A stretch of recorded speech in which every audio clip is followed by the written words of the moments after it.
Hello, my friends. Hello, hello, hello. Welcome. Welcome to my cozy study. It's that time of week again. We're hanging out. It is Sunday here on the west coast of Canada. It is Monday for many of you already, of course. It is also the winter solstice. Happy solstice, friends. Happy solstice, the shortest day and longest night of the year in the northern hemisphere. Or the opposite, if you're in the southern hemisphere. Yes, we are going for certified cozy vibes around here. Blessed Yule, Nakoma. Blessed Yule. I hope you've all had an awesome week, a fantastic week, a delightful week and weekend.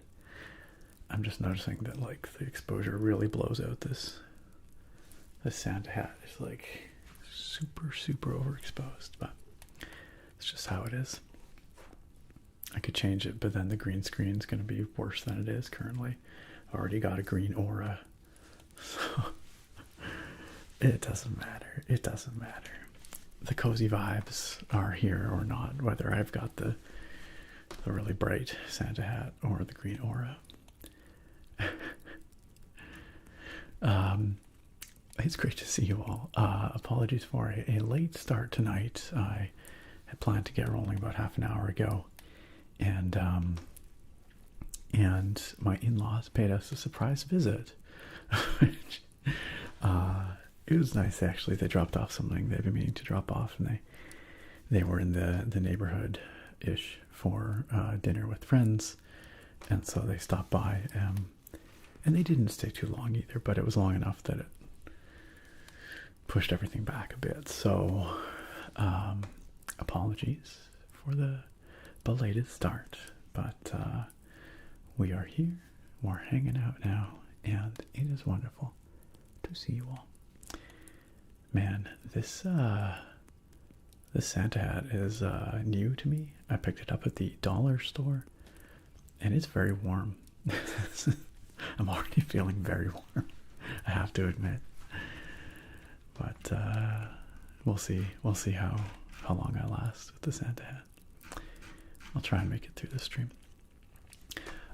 Friends, as you know, we are live streaming to both Twitch and YouTube. It is wonderful to see both the Twitch and YouTube chats. Hello, everybody. Of course, if you are watching the VOD, it is wonderful to have you here in the future as well.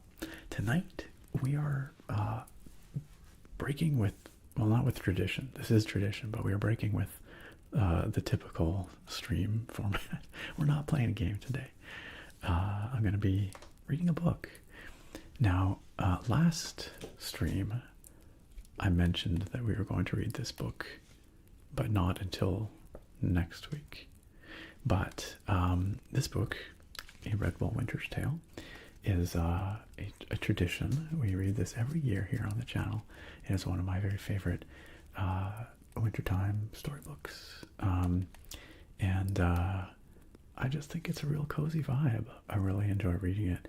And y'all seem to enjoy these streams every year. So now I had originally intended to read it next week after Christmas, but it occurred to me that this book, the story, takes place on the winter solstice, and here we are on the winter solstice, and so it only seemed fitting that we read it tonight. So I do hope that any of you who were looking forward to this stream are able to make it. Hopefully you're here. I would feel bad if some of you were planning to be here next week, only to find out we'd already read it, because I know there's some of you that really do look forward to this stream every year. I couldn't tell you how many years exactly we've been doing this now, but if I had to guess, I would say maybe 5-ish years that we've been doing this. Not entirely sure, but something like that. Sorry, what's in my hat? What do you mean, what's in my hat? Is there something in my hat? Pokemon cards, beer, Royal. Royal's just, that's why it's so warm. She's very fluffy. She's just hanging out up there. She's just purring away in my head. Is this what you mean? It's got a big pom-pom. It's kind of heavy, so it kind of does this. If that's what you're referring to. She's making biscuits up there. It's so freaking cute. We have, as you know, Royal is our adopted cat, sort of, or her foster parents, sort of. And she has a box outside that we put out for her where she has a little heated pad that she likes, but we also put a very fuzzy blanket out there for her. And recently, a couple times when I walk out the door and I'm like, oh, hello, Royal, she's in her box, and I've noticed she's making biscuits on her little blanket, just all on her own, just making biscuits. I'm like, that's just the cutest shit. That is very cute. That's freaking adorable. Anyhow, welcome. I would normally say, and this is the point of the stream where I would normally say, hey, if you want to jump ahead to gameplay, click an hour into the stream or something like that if you're watching the VOD. But yeah, no gameplay tonight. Instead, storybook. But if you do want to get to the storybook reading, maybe try clicking ahead an hour, because I take a while to get caught up in the chat. The whole point of this is to hang out and chill, and I like to read everything that y'all are saying. And on that note, it's very important, critically important, that I check to see who was certified first in both the Twitch chat and the YouTube chat. So, as far as I can see, going back to about an hour ago, I can see Zuckenfuffer saying, I think you are. To which Dylan BBK replies, that would make you second. A podium is always a win. That implies to me that Dylan was certified first tonight, based on that exchange. If anybody would like to contest that, speak now or forever, hold your peace. In which case Zuckenfuffer would be certified second, congratulations. And Nicoma certified third, saying, damn, I'm early for once. So congratulations to our first 3 chatters over on Twitch. On YouTube, certified first, I can see exactly who it goes to. Certified first goes to Benetti. Hello, Benetti. Certified second to Tranced1. Howdy, Tranced1. And certified third goes to Team Brownie. Team Brownie says, it's that time of the week again. This is your weekly reminder that it is, in fact, Sunday night / Monday morning. Or Monday afternoon, if you are attractive. Or we have a few folks in New Zealand that come out to these streams as well. So if you are on that side of the world, it could be Monday afternoon for you. How's everybody's holiday season ramp up going? Does anybody have any big holiday plans? Anyone going away? Going to visit family and friends? Maybe you're just staying home. Any big meals planned? What y'all's doing? Sargon says, ladies and gentlemen, it is too freaking cold. Hello, Sargon, and I'm sorry for your chilliness. Here, it is not too freaking cold. It is too freaking rainy. I have lived on the West Coast most of my life, and I don't think I've ever seen a December this rainy. It has been crazy. Now, if I lived in Vancouver, maybe this wouldn't be so abnormal, but for Victoria, this is a lot of rain in December. It has been pretty relentless, I have to say. So, not too much major flooding, really, but some localized flooding around here. We've been fine. Our place has been fine, but I wouldn't mind a bit of chilly weather and a little bit of snow. I know everyone's like, don't wish for snow, you don't want that. I'm like, actually I do. I want some snow. Just a bit. Just a little bit. I like a little bit of snow this time of year. Bruce, welcome on in. Good to see you, my friend. You came in a bit late, and yet you were still early because I was even later. Never underestimate my ability to be tremendously late. Hey, can you guys hear the fire crackling away back there? Can you hear that okay? Let me know if you can't, and I can turn up the fire sound. Just let me know. Naga, good to see you. I was quite late, yes. Whitebeard, good evening. Gorog, hello. Sargon says, now that is a tingly, crackling fire. Okay, that suggests to me that you can't hear it just fine, so that's good. Triber, welcome. Oh, overthinks. Sorry, didn't mean to skip over you. Welcome. Attractive says, Redwall time equals cozy AF Christmas. Let's go. I've got the cozy vibes going on here. You are probably sweltering in like 35-degree heat on your longest day of the year. So hopefully the cozy vibes aren't making you sweat too much. Tribers, it's time to wrap some presents. Very nice. Very nice. Seems like a good thing to do tonight. I have none of my presents wrapped yet, guys. I have most of my gifts. I have to get one more. But it has been freaking busy around here, and I have not had a moment to wrap any gifts yet. So it's gonna be tomorrow night, Tuesday night, I guess. I've got to work right up till Christmas Eve, so I don't have much opportunity to wrap gifts. But then I do get some time off between Christmas and New Year's, which I'm very looking forward to. Hope all of you get some time off now too, sometime over the holidays. Malbec, great to see you. Welcome. Glad to have you here again. How are you doing tonight? Livy, hello. Otirub, hello. And yes, I was so late tonight. It is a chronic, poor judge of time. Although, like I said, there were extenuating circumstances tonight with my in-laws showing up. And as our attractive says, a wizard is never late, Frodo Baggins, nor is he early. He arrives precisely when he means to. Thank you, Gandalf, for that eternal wisdom. Eternal wisdom. Congrats on your 10-stream streak, Otirab. It's a big milestone. That's right, Mary Chrysler. Indeed. Hey, Dawn's Eternal Light, good evening to you. I also hope you are having a wonderful night. Over on YouTube, Coltrick says, I'm never this early, but I'm on winter break, so I have no bedtime. Yippee, nice. How many of you are on winter break now? Taking a break from your studies, perhaps? Semester's over.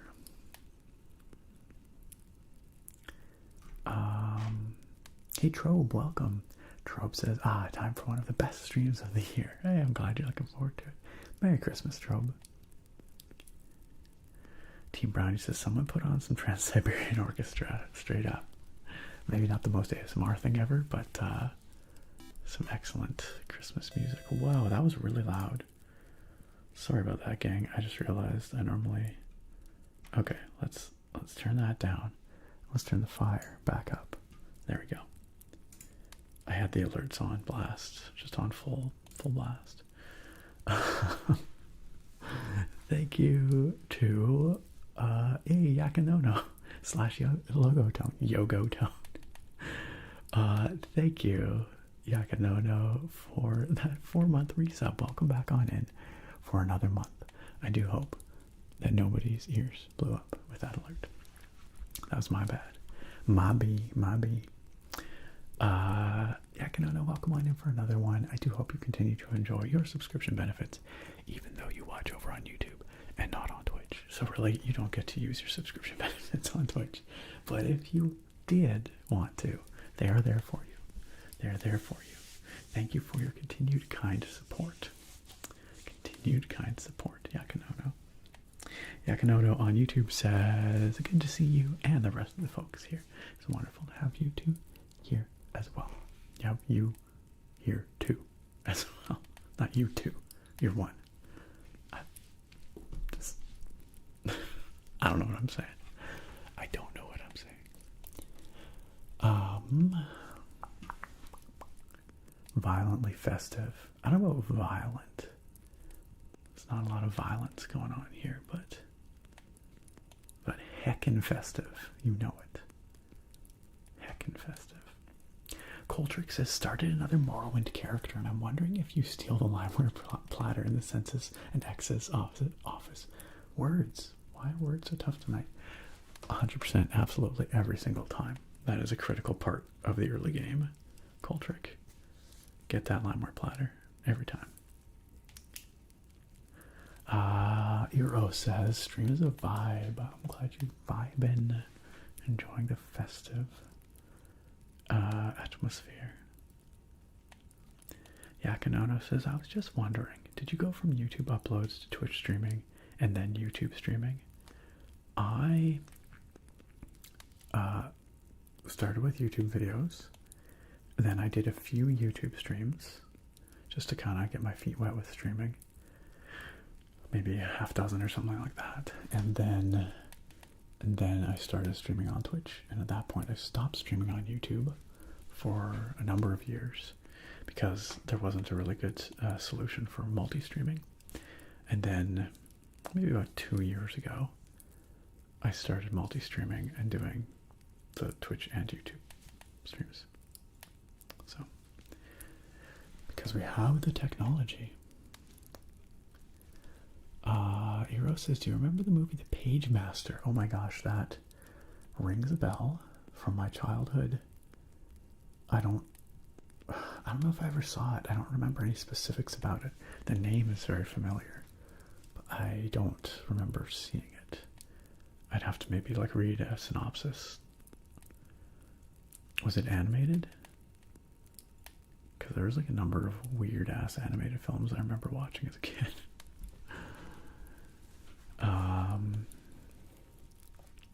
So like I said, I don't have an opinion on it. Sorry, Eero. Who's bonking me? Who is? Oh my gosh, Eyelash is here already? Oh, I thought I could get away with it. It's so early in the stream. Thought Eyelash wouldn't be here yet. Dang it. Dang it.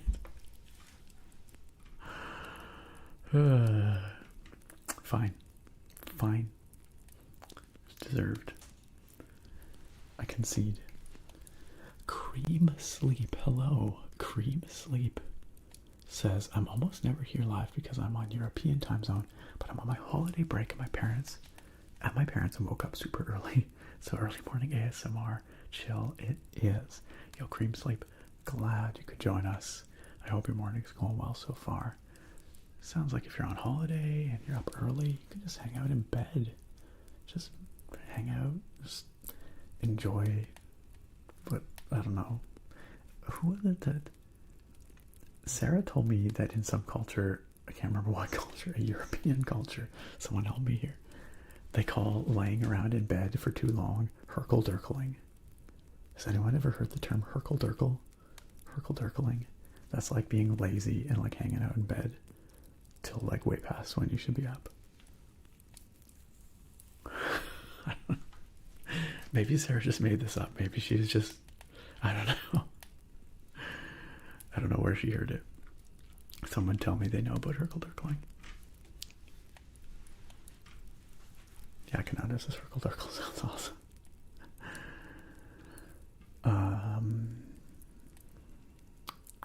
Otirab on Twitch says, I finished up my semester last weekend, enjoying holiday break now. Sounds delightful. Delightful. 2 more semesters to go. Getting very close now, Otirab. Congrats. Ace Trainer Wannabe, welcome on in. Welcome, welcome. Otirab says, I hope Royal's in his hat. Royal is outside right now. She's not in my head. But that would be pretty cute. Arkentia, welcome. I'm well, thank you. I hope you are too. She's just making little biscuits under that hat. Just purring. She's like, gingerbread or shortbread? What would you like? Puts on her little chef's hat. Oh, Eyelash totally is here. I should have seen that earlier. What was the excuse me about? What did I say? What did I say? Yeah, Royal's biscuit business is absolutely booming. 100%. Hey, Matt, welcome. I'm Lavin coming on in with the 39-month resub. Holy smokes. And Lavin says, hey, so glad that I'm able to stop in for a stream again. Hopefully we'll be getting your card soon. You will get the card. The cards. Don't hate on me, y'all, but the cards are not, they're not sent yet. They're not even written yet. They're not even printed yet. But they will be really soon. Printed, that is. And they'll be written as soon as I can. Realistically, at this point, if I mail them before the end of the year, I'm doing good. So they're going to be January holiday cards, but you will get them. Mark my words. Mark my words. You will get your card. Or cards, if I owe you one from last year.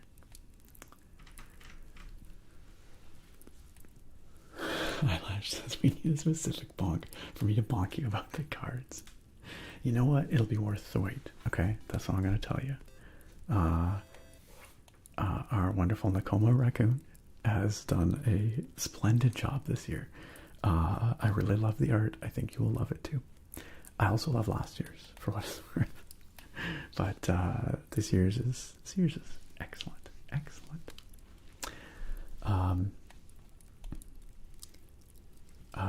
Sorry, I got distracted. M. Loudon continued to say, P.S. In the journey of growing my hair out, it's now fully shoulder length and fits in a ponytail. Nice. You can rock that ponytail. Not planning on cutting it anytime soon. You're just gonna let it go. Just see how long you can get it. Live that long hair life. It's a bit of a commitment, you know. You gotta commit to it. But that's awesome. Congrats on your growth. And it's great to have you here. I'm glad you could make it out tonight, M. Loudon. I'm glad. Glad to you. Thank you for subscribing on YouTube.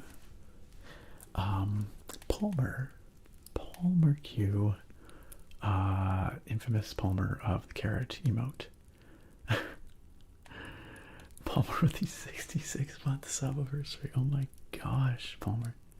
Holy moly, it's been a minute. Happy holidays, Palmer. I'm glad you could make it out tonight as well. And happy holidays to you. Happy holidays to you. How have you been, Palmer? How have you been? Glad you could be here for this year's stream.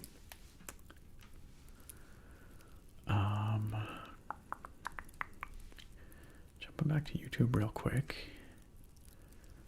No one knows of the Herkle-Durkle apparently. Merry almost Christmas, First Captain. Trobe says Herkle-Durkle definitely sounds like a bedroom activity. I mean, it is. You can only Herkle-Durkle in bed, I think. I'm pretty sure. Ragnar Ragnarsson, hello and welcome. Y'all know Ragnar Ragnarsson. Ragnar Ragnarsson's in every single video.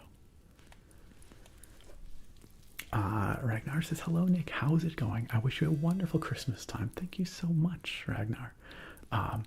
It's been busy around here, but I'm very much looking forward to Christmas. Spending some time with family, eating a bunch of good food, and then having some time off after that. That will be delightful. Delightful. How about you? Do you have any plans, Ragnar? Arkentia, thank you so much for gifting a sub to La Honk. La Honk. It could be LA Honk. I don't know. But I choose to interpret it in the most French way possible. La Honk. 45. That's very kind of you to give that sub to Lahonk45. Thank you so much for your kind support of this community, Argentia and Lahonk. I do hope you enjoy your subscription benefits courtesy of Argentia. Very kind. Welcome on into our sub club. I'll tap on this potato.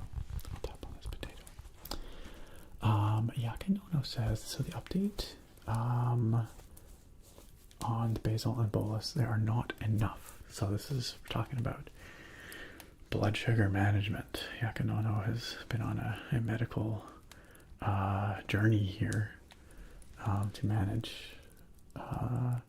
raging high blood sugar. Isn't that right, Yakinono? No Christmas treats for this guy, eating fish, beans, and sardines to stay below 200, apple on occasion. I ordered my own test for antibodies and C-peptide. I hope that you get to the bottom of this soon, Yakinono, because it sounds scary, unpleasant. That's especially if your insulin is not cutting it. That is concerning. Of course, diet is always a part of the equation as well, but that's disappointing, especially in light of the holiday season. Eero says, what is the craziest commercial you remember watching from the 90s? Oh man. What is the craziest commercial I remember watching from the 90s?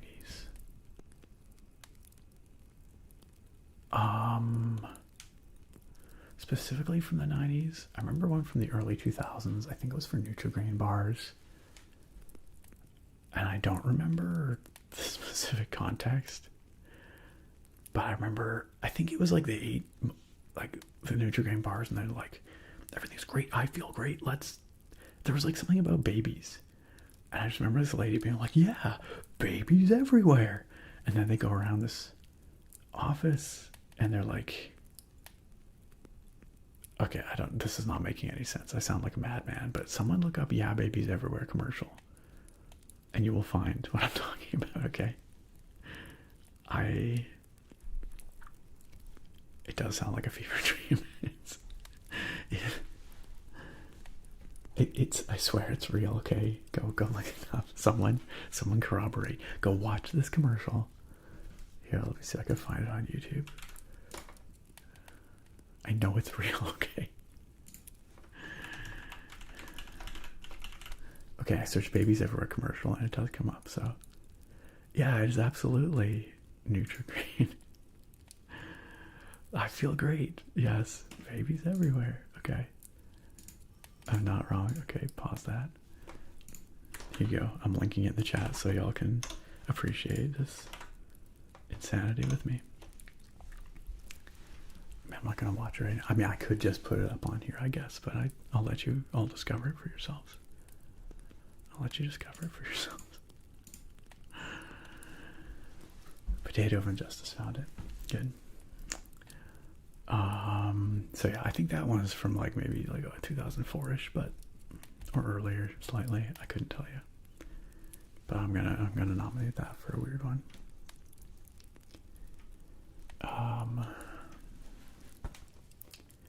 Yakinono says, I ordered them myself because the doctor has gone into some reclusive liability limiting mode. That sucks. And won't give me a formal diagnosis. That is so useless.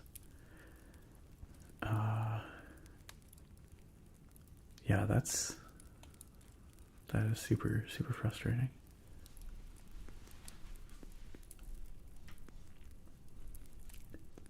The cards will probably show up right around the time I get proper medical treatment. Yikes, Yakinono. You know what? I hope that's the case, because if the cards show up in the next, say, few weeks, it means you're getting some attention. Some medical attention. What is my favorite Christmas movie? Asks Eero. It is definitely A Muppet Christmas Carol. A Muppet Christmas Carol with Michael Caine. Coltrick says, I'm realizing all the tough spots in Morrowind when I was a kid weren't tough. I was just dumb. Yeah, it's true, actually. I mean, not that you were dumb. I don't know. Maybe you were a dumb kid. I can't say. But Morrowind gives you all the tools you need. You know, you just need to be able to figure out how to apply them. Butcher Up says I'm going up to northern Michigan for New Year's to snowboard. That sounds rad. That sounds really fun. Naga, you are off for 2 weeks. Excellent. You are at peace. Arkentia says my parents don't want to wait for Christmas, but they got my tickets to RLCS Major 1 in Boston. Only a 5-hour drive for me. I'm hyped for it. Okay, I must claim ignorance. I have to look up what that is. Bryant, thank you for subscribing on YouTube. Oh, Rocket League Championship Series. That is sweet. That'll be really fun.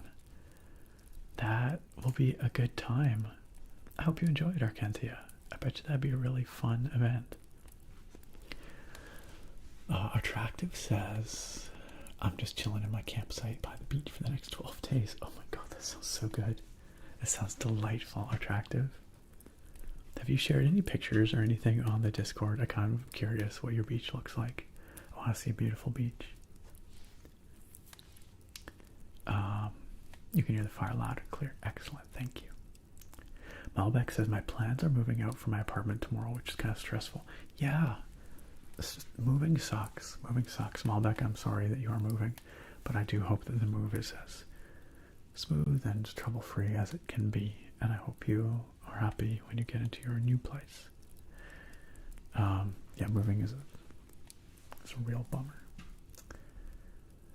I mean, it's nice to move into a new space, but the actual process of moving is one of my least favorite things, like, ever, I think. Period. Full stop.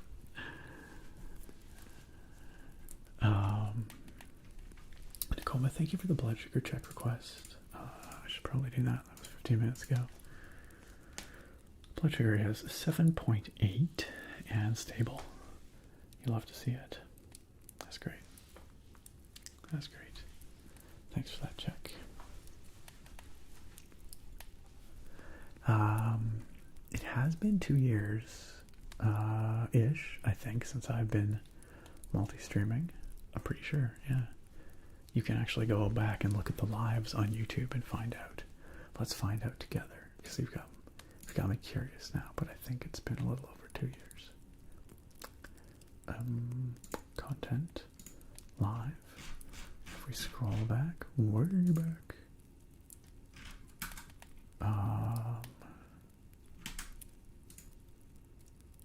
Oh wait, there's way more here than I thought there was. What?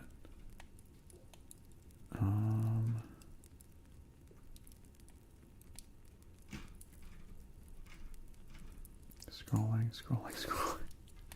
Okay, maybe I shouldn't have done this. Maybe this was the wrong thing to do.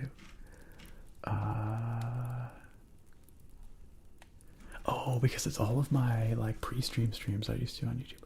Okay, so the first time, yeah, November 2023 was when I started multi-streaming. Do you guys remember the pre-stream streams on YouTube? Does anyone remember those? There was a certain audience of folks who really enjoyed that. It used to be when I streamed only on Twitch, I would actually go live on YouTube first, and I would be like, hey, just so you know, I'm going to be streaming over on Twitch soon. Y'all should come and hang out with me. It's going to be a good time. And those would be like 10 minutes usually, and I just kind of, you know, just let people know, have a quick little chat, and then we come over here for the main stream. It's kind of a weird setup, but I have a soft spot for those pre-stream streams. But yeah, the last pre-stream stream ever was November 12th, 2023. And then after that, I started with the multi-streaming. There you go. Question answered.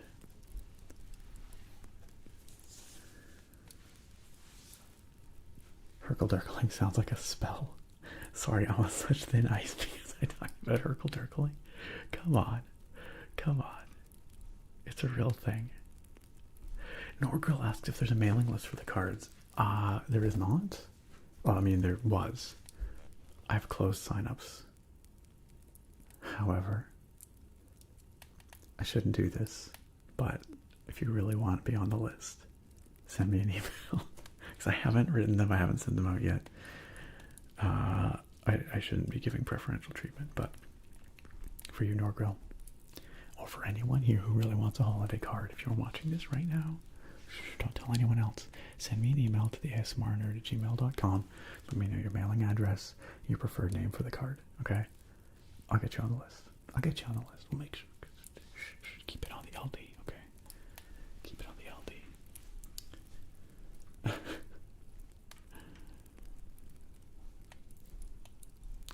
Eyelash says we need like a bop instead of a bonk so that you can remind me about the cards. I don't know what that would look like. Nakoma says sweats in. I had time to finish it and then I didn't, but then I finished the art today. It's okay, Nakoma. You were getting over a cold, I know. And you're living your life. I get it. I do appreciate you getting the art done for this year, and it does look phenomenal. It is wonderful. I want to show it to people right now, but I want it to be a surprise when it shows up in their mailboxes, so I shan't show them. But for all of you who are not receiving a holiday card with the art that Nakoma has done, I will show it here on stream once people have received their physical cards. So like in a month or something like that. I'll show it here so that inquiring minds can know what that art is. How's that sound? How's that sound? Palmer said I've been busy, as I'm sure a lot of people have been, but taking some time to slow down around the holidays. It's the most beautiful part of the holidays, isn't it? So glad to see the stream pop up on the feed. Hey, well, I'm glad the timing worked out. Glad you're here for it.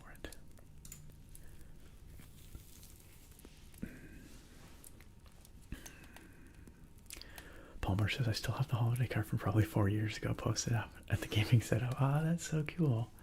That's very heartwarming. How many of the rest of you have some of the previous year's cards still up somewhere? Anybody? Eyelash says I don't know if it was 90s or 2000s, but the North American House Hippo was mine. Yeah, that was a pretty good one. That was a strange commercial, but it was fun. Ace Trainer Wannabe says the Pokemon commercial for Red and Blue is crazy. A bus full of Pokemon being compressed into a cube. I don't know if I ever saw that one. That does sound a little gruesome. Nakoma says that commercial was so cursed. Eyelashiba says I won't even start about doctors going into liability mode.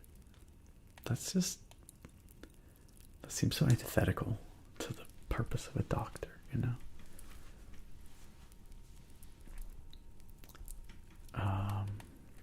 To be fair, kids are dumb, says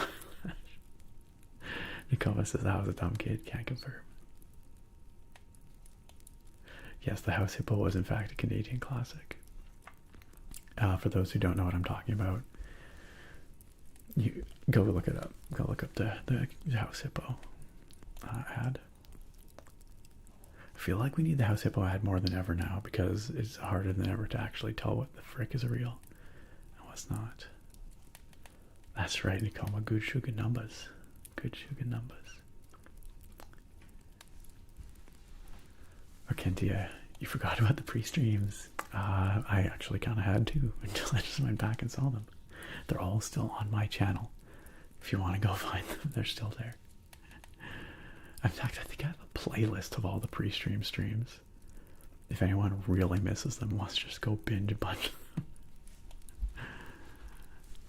I've upped the dice about the swearing. Oh, come on, Eyelash. Come on. I've been very well behaved tonight so far. Arkentia says, on the topic of moving, my family has been house shopping since the start of the month and might have found a house way bigger, praying for a bigger room. Nice. That'll be great. It'll be nice to have more space to expand. Moving from a small place into a big place is a certain kind of luxury. It's quite lovely. Attractive says, I've still got the classic card of the ASMR Euro truck. Hey, nice. That was a good one. That was also done by Nakoma. That was 4 years ago, I want to say. For anyone wondering what that one looks like, let me bring that up for you.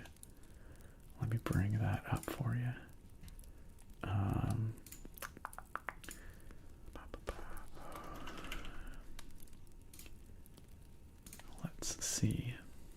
So this is from a previous year's holiday card.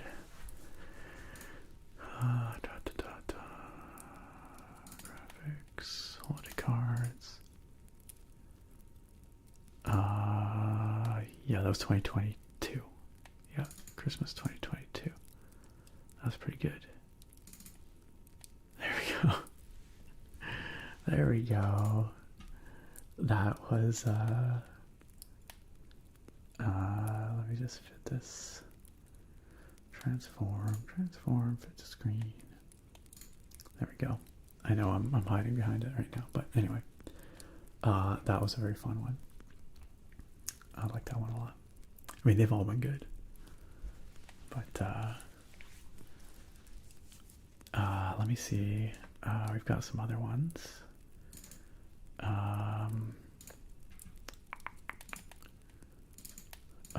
Oh yeah, 2023 was really good too.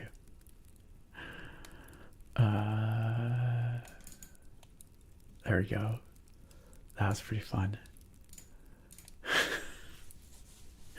Y'all with the scamps getting blasted. That was very fun.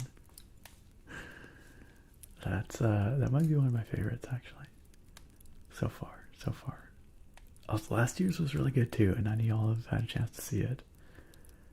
You'll finally get to see it soon. And this year's is also very good. I don't know, they're all good. So I can't show you 2024 yet. And I can't show you 2025 yet. There's also 2019 and 2020, but they're less fun because they weren't done by Nakoma. They were just like silly art that I put together. But I guess I can show you the 2019. This one's going way back. This one was it's a lot of channel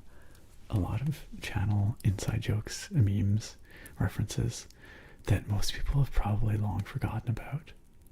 Does anybody recognize any of the references on here? Does anyone remember the genesis of any of this stuff? Yes, the Snapchat avatar, whatever the frick they're called. Yes, this was a very scuffed card that I put together, but I know it's late AF for the 2024 card, but no one has received it yet, Nicole. I want the people who are getting it physically to get to see it first, and then I will show it to everyone at the same time I show the 2025 one. How about that? Bitmoji, yes, there you go. That's what they're called. I forgot. I couldn't remember. Attractive. Says, that's amazing. I love the scamp at the bottom doing the Peter from Family Guy meme pose. Oh, on the previous one? I didn't even notice. Livy, congrats on your 10 stream streak. What's my favorite soup for the colder months? Oh, and that was a really good one. There's two soups that we've made recently. I love them both. One is a lemon chicken orzo soup with celery and carrots and onion. It's very yummy. And then another one is a dill pickle soup, which sounds crazy, but it's actually delicious. It's creamy. You make it with like dill pickles, potatoes. You can put carrots or celery in if you want, and bacon. And it's really good. It's really, really good.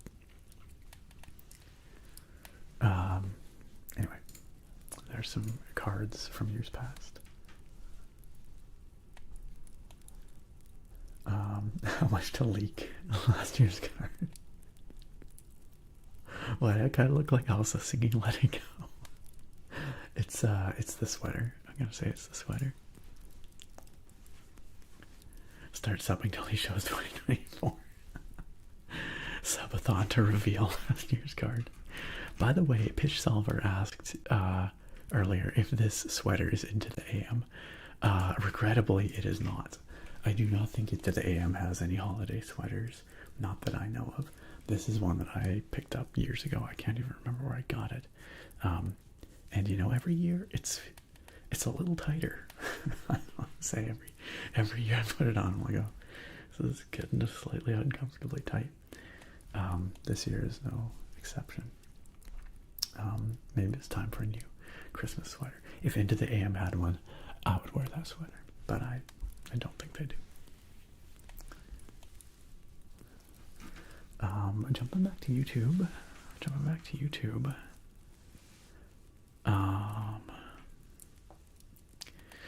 Yeah, I'm not talking about the doctors and the way they're so averse to any kind of litigation. I mean, understandably averse to litigation, but like to the point of compromising their care of their patients. It is inhumane. The doctor is very high profile and actually ends up being worse because their reputational fear with a patient who got way worse under their care. Yeah. Well, maybe that's a good case, or a good argument. There's a case to be made for seeing, smaller doctors with small practices, not so high profile, I guess. But yeah, that's messed up. Ragnar said, I'm fine. I'm looking forward to some time off work and hope to play a few games from a pile of shame on Steam. Me too. Anybody have like a game that they've been just dying to get to for like the last year and just haven't had time because they haven't had time off? What is your pile of shame game? What is the number one top game on your pile of shame, y'all, that you want to get to over the Christmas break? For me, oh man, part of me feels I should dive into Expedition 33. But actually, what I think I really want to get back into is Avowed. I want to play more Avowed. Because I played a bit of that back earlier in the year. I really enjoyed it. Oh, Kingdom Come Deliverance 2 as well. I think both Avowed and KCD 2 are going to be top of my list. Spider-Man 2. Good call, Arkentia. Good call. Malbec has requested a whispered fact about space or the universe or astronomy. Oh man, there's so many mind-blowing astronomy facts. So, let's look up most amazing astronomy facts. I am not going to do Google's AI overview. Instead, I'm going to go to this Reddit thread, which is surely more reliable.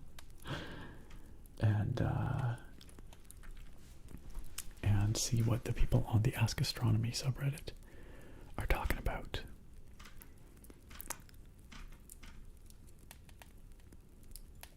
Let's see.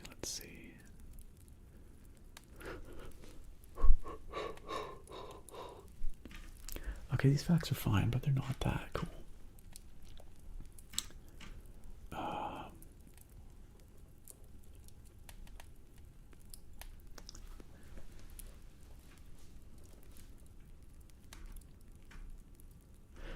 Okay, well, maybe I'll find something better. 15 awe-inspiring space discoveries, yeah. Let's go with that. Let's see. Okay. Huh. I mean, this is... okay, I guess, sure.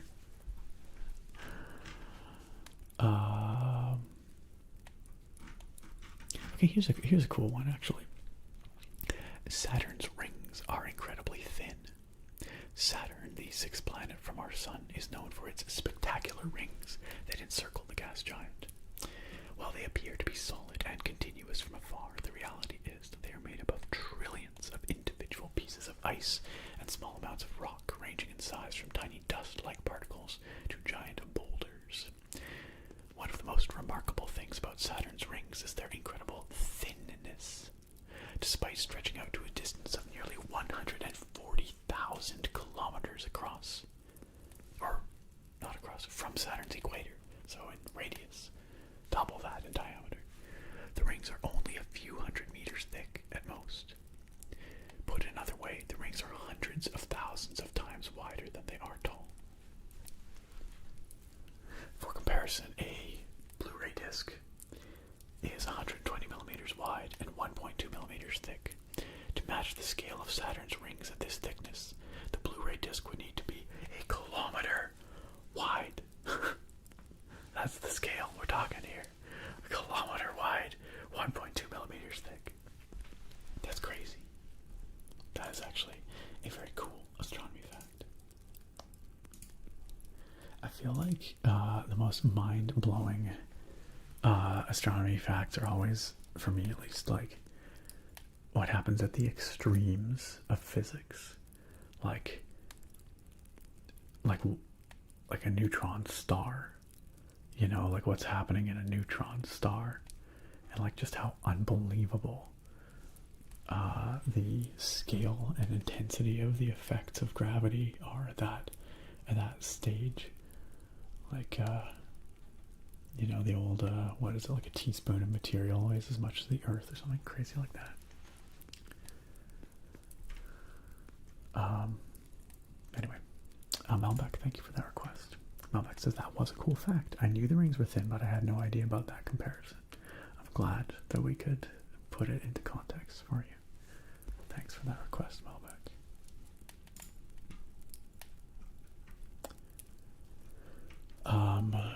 Sierra Whiskey on YouTube asks, are we getting another Skyrim wander for Christmas? Yes, you are, most certainly. I have started it. I have not finished it. Hopefully tomorrow. Realistically, it might come out Tuesday. Yeah. I'll probably shoot for Tuesday. That seems likely. So yes, there will be a new Wandering in Skyrim for Christmas. I hope you enjoyed this year's Sierra Whiskey, and you can always go back and rewatch the rest of the playlist in anticipation. Talking about a Muppet Christmas Carol, Yakinono says Michael Caine is insanely good in that movie, right? He plays it so well. He said in interviews that he treated it as a serious role, and it shows. And that is why it's so perfect, right? I have heard said that what makes that movie fantastic is how straight Michael Caine plays Scrooge, and then how madcap all the Muppet stuff going on is. And that dichotomy is what makes that movie work so well.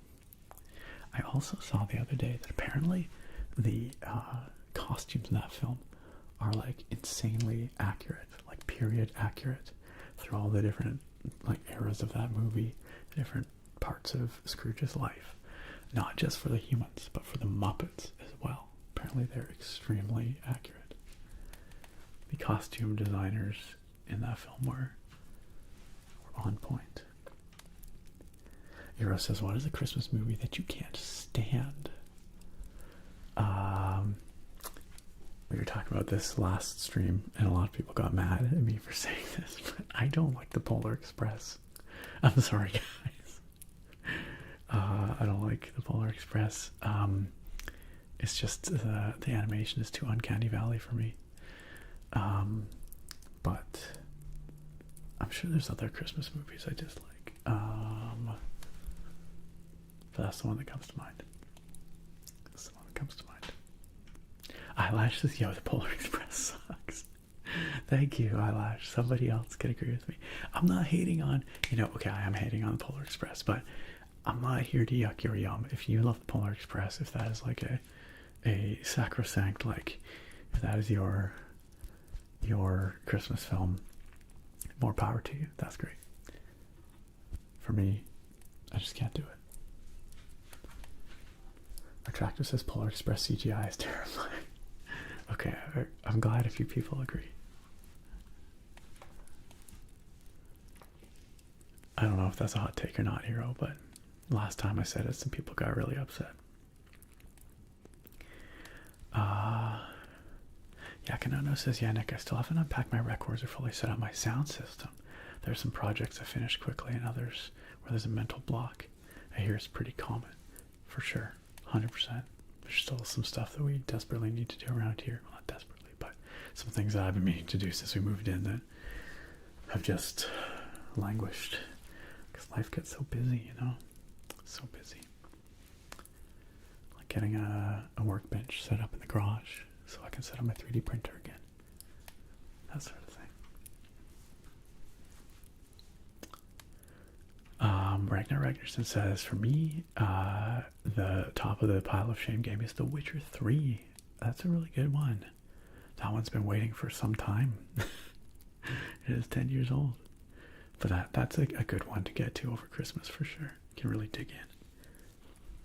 sink your teeth in. Yakanona says, on the video game front, I'm playing Final Fantasy XIV. I'm really liking the post-Dawn Trail patch content. And I want to play Clair Obscure Expedition 33 too. I feel like I have to play Expedition 33 with like how critically acclaimed it was this year. Moop Moop, welcome Moop Moop. Welcome, welcome. Moop Moop says, your Game Awards video was some of your best work. Thanks for the amazing, relaxing videos. Hey, my pleasure. Thank you so much. That's very kind of you to say. I'm glad you enjoyed it. Shark Park, hey, Merry Christmas. Shark Park says, Merry Christmas to you from down under Perth, Australia. Hey, we've got another Aussie in the chat, Attractive. I hope the weather is not too baking down there, Shark Park. Whoop Whoop says, I too do not like the Polar Express, not much plot. Alright, so maybe that's not a hot take then. Charles Darwin, Nightmare Before Christmas is a fantastic film any time of the year, but Halloween and Christmas especially. We watched it at Halloween. We will certainly watch it again at Christmas.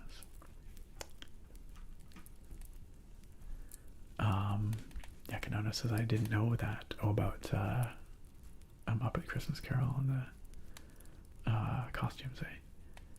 I saw Brian Henson host a raunchy adult comedy improv show with puppets at Henson Studios. He did his father proud. That's excellent. That is wonderful. I'm glad that Brian Henson is carrying the torch, even if it's a slightly raunchier torch.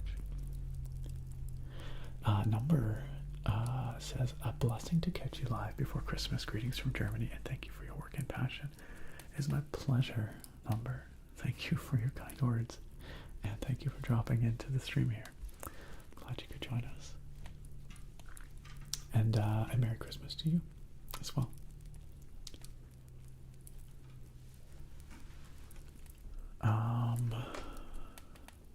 Nick's a tree doctor. Am I a tree doctor? I'm more like a tree burn specialist. Eyelash says, Hippo's fact. Today is the shortest day of the year. Indeed. Happy solstice, y'all. The sun will now slowly return for longer daylight from here until the summer solstice, which for many people is a cause for celebration because you get the seasonal affective disorder. It's dark. It makes you sad. Of course, if you're in the southern hemisphere, like our Australian friends here, it's the opposite. Now the days start getting shorter again. As Hippo says, if you are struggling with seasonal depression, hang in there. The sun will begin to return. We are at the darkest day. Australia stole the sun. Sorry, guys. It's Attractive. It's true. Attractive out here reminded me that the lower hemisphere of the Earth exists, where it is currently the summer solstice instead. Yes. The most mind-blowing fact for me is when I remember we are all alive. Like what? Like what even is that? What even is that? That is a good mind-blowing fact, Eyelash. Arkentia says, Alright, my time to go to bed has come. Good night, everyone. Good night, Arkentia. I'm glad you could hang out with us for a bit. Sleep well. Happy holidays. Merry Christmas. And all the other good stuff. We'll see you hopefully next week. Well, the coma gets better from here. So that's the good news. Malbec says, I actually watched the Skyrim playlist yesterday to sleep. I hope it helped put you to sleep, Malbec. Derpalord with a blood sugar check request. Thank you, Derpalord, for that request. Last I checked, it was doing okay. It was doing okay.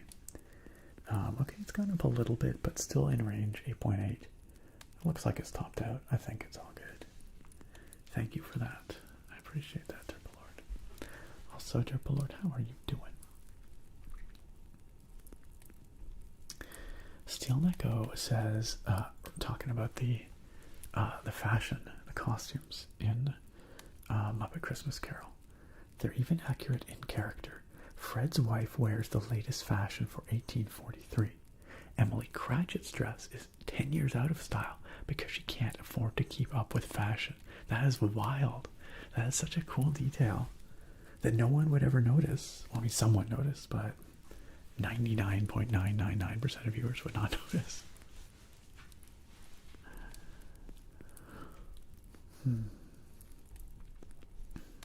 Good morning, Derpalord. Good morning. Welcome on in. Attractive says the scene where he gets attacked by the puppets is the stuff of horror. 100%. 100%. The Malbec asks if I own any handheld consoles. Indeed, I do. I have my old classic Game Boy Color. If we're talking modern, I have a Steam Deck. Is that a handheld? I guess it is. But if we're talking modern, but make it retro, I have, oops, my Analog Pocket right here. The Analog Pocket, which is a beautiful take on the Game Boy.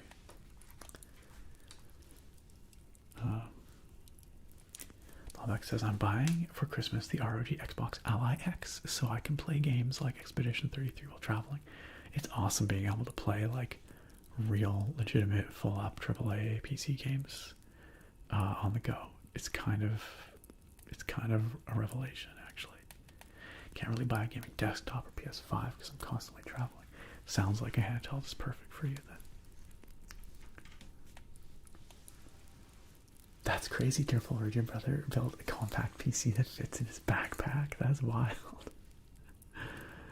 That is super fun. Tree trauma philosopher. Yes, I'll put that on my email signature from now on, Eyelash. Nick is a doctor for sick burns. Nice try, Nakoma. Triple Orgy Brother carries with him his PC and headset and keyboard and mouse and monitors and cables. What? Oh, he carries his PC and headset, but the keyboard, mouse, monitors, and cables he has separate at his mom and his dad's place. That's crazy. That's cool. Our tractor says my iPhone is my handheld for Pokemon Go. Fair enough. I was mind blown when I played Genshin Impact on my phone because that game is enormous. That is a full-on massive adventure, and the fact that you can play it on your damn phone is wild to me. That's crazy.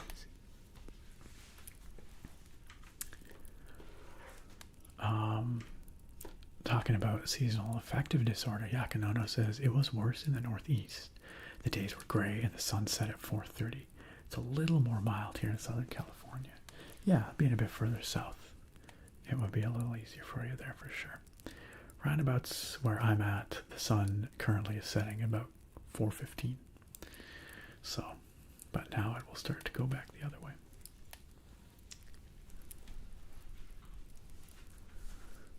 Yeah. Triple R says YouTube is doing this weird thing where autoplay always takes me to random live streams eventually. Huh. Wonder why. That is very strange. Have you found any cool live streams that way? Or just weird ones? Friends, it would appear that I've hit the bottom of the chat, and we are an hour and 15 minutes into the stream, so that lines up. That's pretty typical. So, in the interest of getting to the book, the storybook, soon, let's move along. I'm going to go get tonight's beer, and tonight's beer is a special beer. It's another one that I get every year around this time, and I have it on this stream where we read our Redwall book, and you'll see why it's special. But it's a very heartfelt kind of beer. So I'm gonna go grab that. In the meantime, I will let you all chat amongst yourselves, and I will be right back. Don't touch that dial. MZ9, hello, good to see you. Long time no see. How you doing? Well, come on in. How have you been, MZ9? I can't even remember last time you were here. It has been an age. All right. I'm going to go get the beer. I'll be right back.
You know what?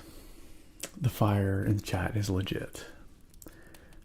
Because we do have a fire burning back here, so I can go with it this time. Although, I mean, who's out there? Dylan and Naga. Oh, and Bardicard.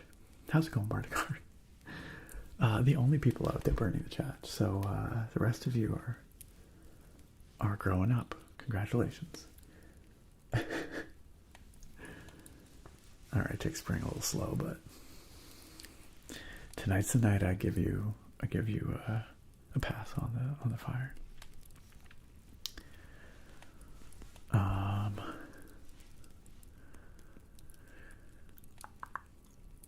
Thank you for your patience. I have of course returned.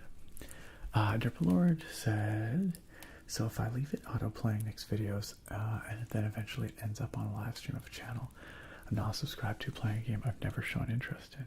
Yeah, that is very weird. I wonder what's up with that. Huh. And it only took 3 videos to get there. Very strange. MC9 says, a long age. I've moved provinces again, and I'm now living with my grandma and doing a bunch of elder care for her and helping her around the house. That's very nice. I'm sure she really, really appreciates that. That actually sounds really nice.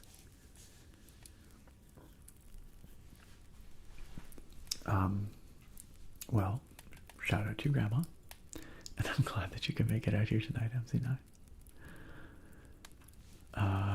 Also Nakoma with the preemptive Blastoises. Appreciate it. Tick Spring says there would have been much warm hearth fires if I showed up a minute earlier, it sounds like. I don't know, it's pretty laid back. Yo, Killer says I'm more of a lurker than a chatter, but I just wanted to say I love and appreciate the content, Nick. Aw, Killer, I appreciate that very much. Yeah. Thank you for... Yeah. Look at that heartfelt moment ruined by the scamp. Ruined by the scamp. No, Killer, I really appreciate that. And thank you for coming out of your lurk to share those kind words. And it is my pleasure. More scamp murder. Thank you, Shearwater. Take Spring says scamp is me too. You know, a scamp deserves to be happy. That's fair. That's fair. Killer says, I also remember the pre-stream streams on YouTube you used to do. Hey, legit. That's very OG of you, Killer. I don't know. They were kind of fun. They were their own special little thing. That was a good time. I'm glad you remember them, Killer. Yakinono says, at 11.4 after eating a small serving of papaya. Oh, are you converting it into my units? Yeah, it will come down. Sometimes I go up to somewhere around there if I dose incorrectly for a meal. So it's not the end of the world as long as it comes down. You don't want it sitting up there long term though. Skelly's dead says, ladies and gentlemen, we lost him. But you found him. I have returned. I'm back.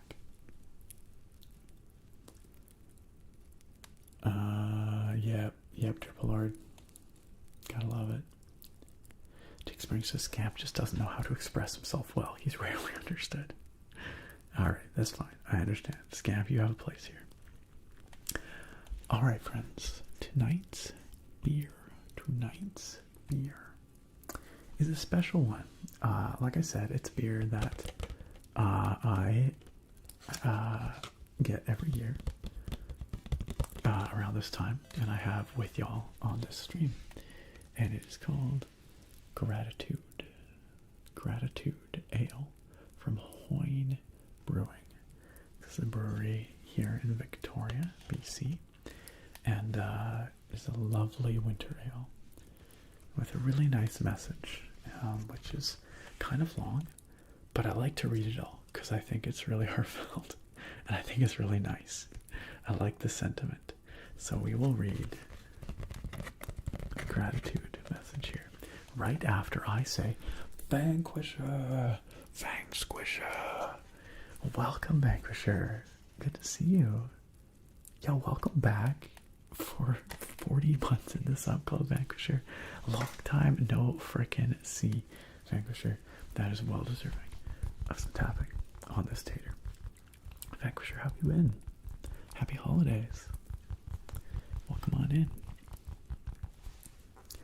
I don't even know how to pronounce that name. Wenditex. Welcome. Derplord says, anyway, I made gingerbread cookies last night with friends. Ooh, that sounds delish. I do love me some good gingerbread. Steel Echo says he needs... The scamp needs to change into his holiday costume, the Scampus. I should really put a little Christmas hat on the scamp and call him the Scampus at this time of year. That'd be very fun. Derpalord says, I made a gingerbread cookie that has so much white glazing on it, I called it the Ron's Creamy Surprise. Okay, alright, sure. I don't want to think too much about the creamy surprise or why it's surprising, but I do like me some icing. See, imagine if all these scamps were Christmas scamps.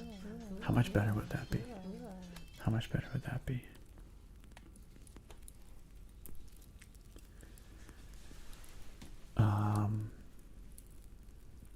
Vanquisher says, words. Vanquisher says, been working like an animal, working 50 to 60 hours a week. That is a lot. That is a lot. But other than that, I've been good. Well, I'm glad to hear it. I'm sorry you were overworked, but I'm glad otherwise things are going okay. And I'm glad you can be here with us now. Are you going to get any time off around Christmas, Vanquisher? Do you get any time off? You know, Yakinono, figuring out how to dose your bolus is one of the challenging aspects, one of the most challenging aspects of having to manage your blood sugar manually. I've been doing it for years. I still screw it up sometimes. It is not easy. You do eventually get a good feel for it, but it's tough. Experience is the best teacher. Drummer Brit. Welcome, Drummer Brit. I'm glad you can make it back for another one. Yo, Drummer Brit with... Oh, that wasn't a resub. That was a gift sub. Drummer Brit has gifted a sub to Tick Spring.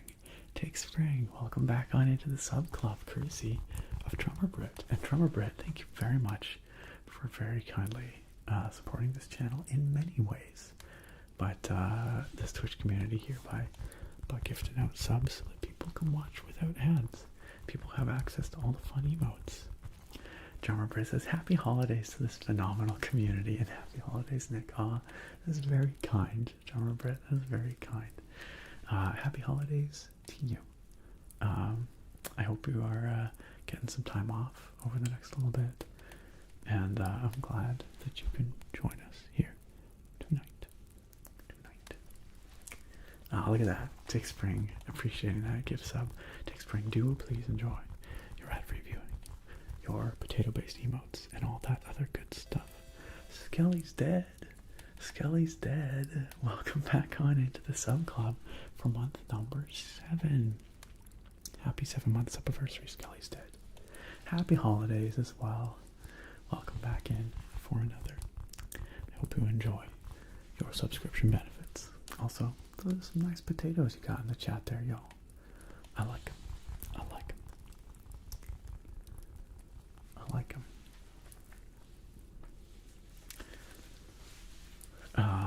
Yakinonis is actually, not to sound pompous, but I do have a good feel for it. Oh, that's good. I'm glad you've already figured it out. The doctor's instructions are just unreasonable, as is the supply. Okay, fair enough. Yeah, you don't want to feel like you're limited by what you have access to. You want to be able to dose what you need.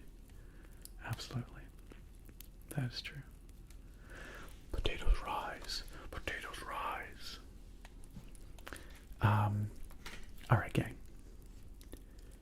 So, yeah, this beer, this Hoyne Gratitude beer, comes in this gorgeous bottle. It's so uncommon that we get beer in a bottle around here these days. It's almost always cans now. I kind of miss the old days with the bottles because they're kind of nice. The Gratitude Winter Warmer, they call it. It packs a punch. This guy comes in at 9%. So needless to say, I will not be drinking all 650 milliliters of this right here, right now. Or else the story would get very silly. But it is a delightful, warm, wintry ale. You know, I kind of agree, Killer. I don't know. It's probably just my imagination, but something about the glass. I like it. I like it. So, this ale was created by the brewmaster at Hoyne Brewing. Sean Hoyne is his name. As a sort of a thank you kind of beer. A way of showing his gratitude to many folks.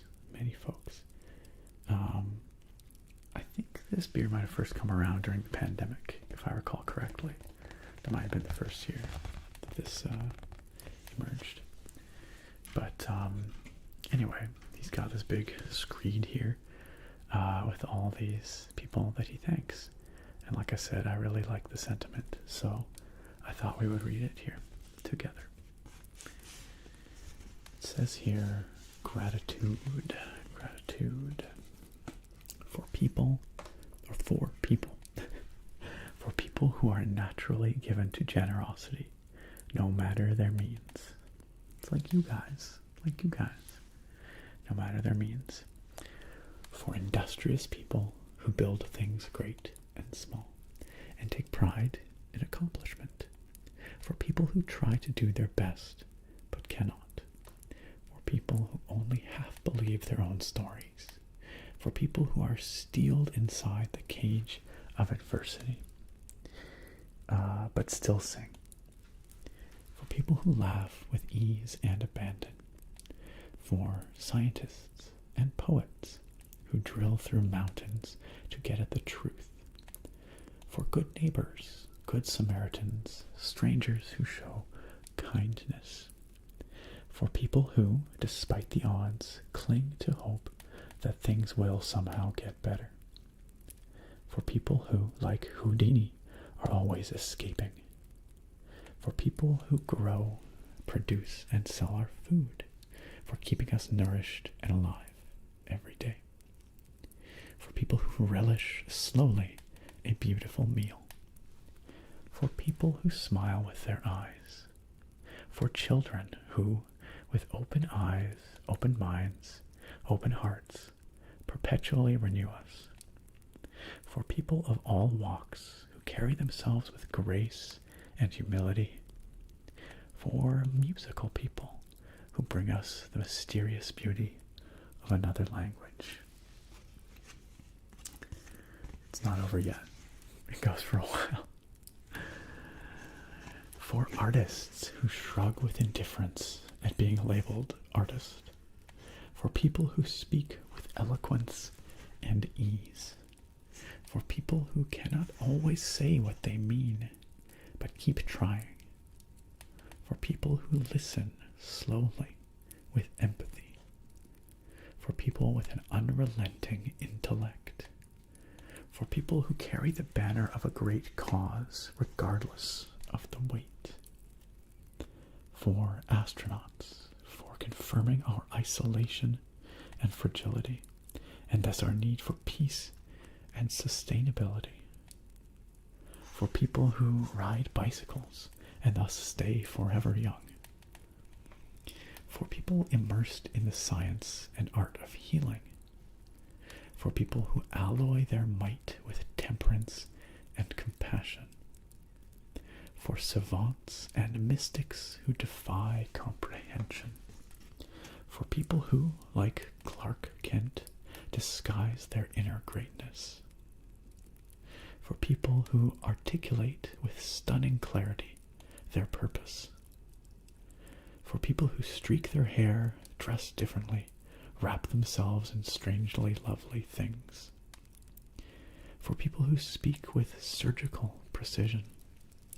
for people who happily wallow in the ambiguity of language, for people who, like me, struggle with the enormity of the universe and the idea of infinity, for people who capture and synthesize our gentle suffering into song, for rumpled people, weathered people, people creased by time and circumstance, for people determined to get by each and every day, for exquisite people, people who glide with poise and style, for frail people with stories that reach back to a time nearly forgotten, for people who tear great holes in the very fabric of our strongly woven beliefs, for damaged people who show us what it means to be whole, for people happily caught in love's sticky web, for people who cannot buy religion but talk to God daily, for people who children love to talk to, for gifted people who write, paint, or sing, not because they can, but because they must, for people who shine from within, for people who burn from within, for the king's fool who delicately tucks great truths behind his curtain of laughter and antics, for people who see angels and never tell a soul, for people. Signed, Sean Hoyne, the brewmaster of Hoyne Brewing. It's pretty long, but I think it's a nice, there's many nice sentiments in there, many nice thoughts. And it's, you know, it's kind of poetic, but I think it's nice. It's nice to be grateful for the diversity of people, experiences, lives that we ourselves do not lead, but that we can learn from, that we can appreciate, that we can respect and value, that we can help lift up.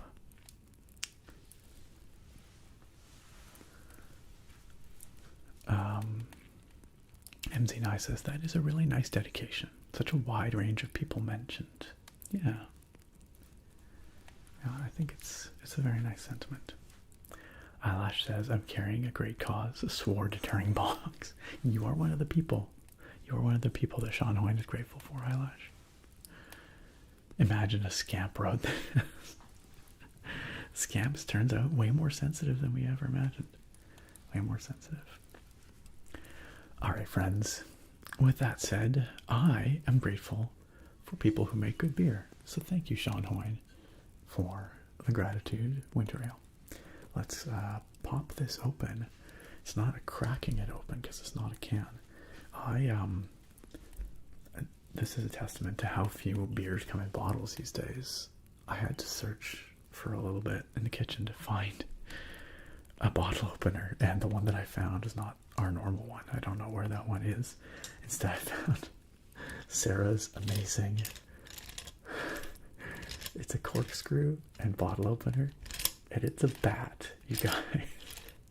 It's a bat. It's kind of amazing. Attractive says, I'm going to be lurking for a bit, just having dinner. Okay, enjoy your dinner, Attractive. That is so her. It really is. It is so extra. She doesn't even drink wine, but here it is. Here it is. All right.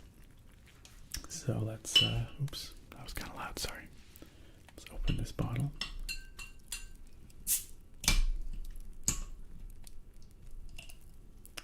There we go. And cute and gothy, yes. And let's pour it out. Oh wait, hold on. Before we do that, I must adjust the microphones because we want the best possible pour. The crisp crispest, clearest sound. All right, here we go.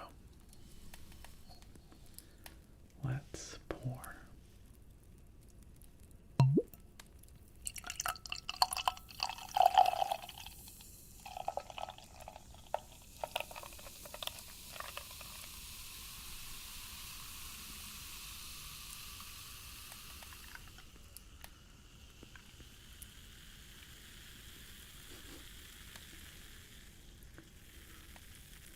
Got that big glug.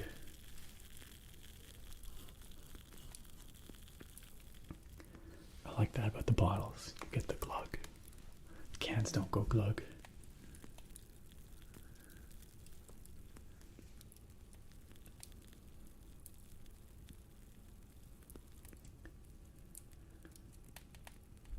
And I'll show it to you here. It's a beautiful deep copper, very rich color, and a very rich flavor as well. Isn't that nice? It looks the part. It looks like a seasonal ale, doesn't it?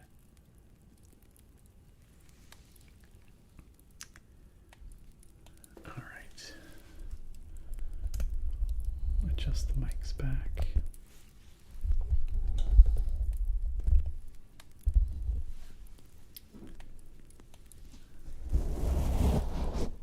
Nicoma says, oof, I am falling asleep. It is 2 a.m. Good night, y'all. Gonna be lurking for a bit. Okay, Nicoma, have a great sleep. Thank you again for the wonderful artwork. Thank you for the hard work you put into creating our art for our holiday cards every year. I really appreciate it, and I know that everyone's gonna love this year's art and last year's art when they finally get to see it.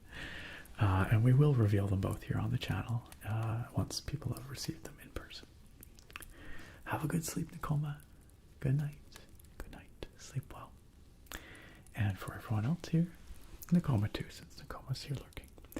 Cheers, friends. I am grateful for all of you, for this incredible community that we have that has persisted for years and years and years, because we have, I think, a very strong core of wonderful people, and I think it makes us a place that people want to return to.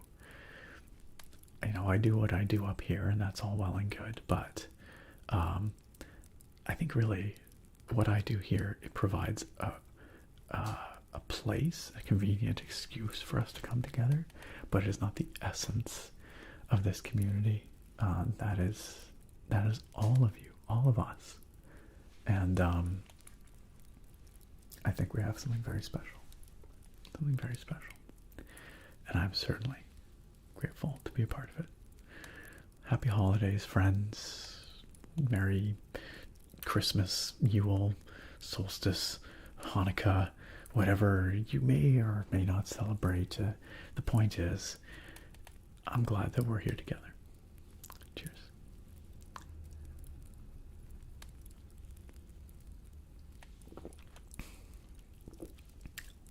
To people like you.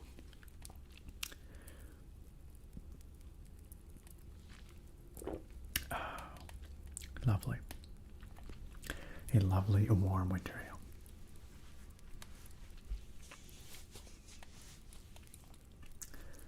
ale. Yakinono says, you probably love Firestone's single pack specialty beers. They're bottled, and they do barley wine, stouts, Belgian quads. It does sound very good. I enjoy a nice high ABV beer now and again as a special thing. Yakinono also says, I totally agree. I didn't even watch live streams before this, really. Oh, well, I'm glad you keep going for this one. With the exception of some Daniel from SL stream I caught in 2018. I still mostly keep it to this. Well, thank you for being a part of it, Yakinono. Thank you for making it better by being a part of it. That goes for all of you. This would not be what it is if it wasn't for you guys. Triber says, finally finished up most of the present wrapping, hopping back from the lurk to say that Polar Express is for sure overrated. And thanks so much for hosting such a nice place. Always my pleasure, Trevor. It's amazing. It's amazing to look back and think about how many years we've been doing this, how many years we've done this exact thing, this stream with this beer and this book. I think there's something beautiful in tradition and in routine and in having that comfort in a world that feels less and less certain with each passing year, with each passing day. I think there is value in having a place like this, having traditions like this, somewhere that you can rely on, that you know is a warm place, a welcoming place, a reliable place. I think there's a lot less of that these days than perhaps people need. Of course, change is inevitable in life. That is the nature of mortality and living and aging, and the world always evolves. And I'm not saying that those things are bad necessarily, but I am saying there is a comfort. There's a comfort in having something you can rely on. And I think we provide that here.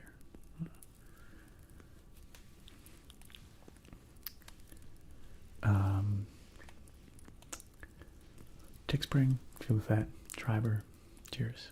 Burger ASMR, hello and welcome. Thank you for the follow, by the way. Welcome to the stream. Great to have you here.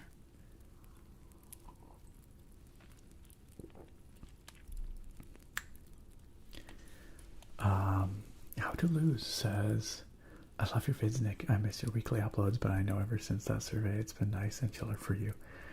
It has been. It has been. It's been a lot less pressure on me.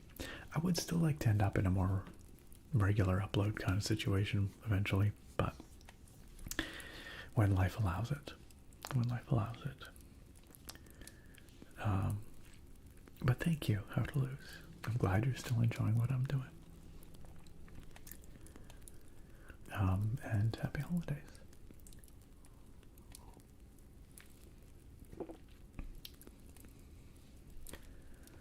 That's pretty rough. Yakanono. That is, yeah. That is not very cool. Especially this time of year. But ever, really. Yes. Always important to spare thought for those less fortunate than ourselves as well. Alright, friends. Shall we read this book? We're an hour and 45 minutes into the stream. Let's read A Redwall Winter's Tale by Brian Jakes. So for those of you who maybe have not been here in years past when I've read this book, or are unfamiliar with Redwall entirely, Redwall is a series of novels for, let's say, youth. That was written by this fellow, Brian Jakes, throughout the 80s, 90s, and 2000s, until he passed away in, let's say, 2012-ish, maybe.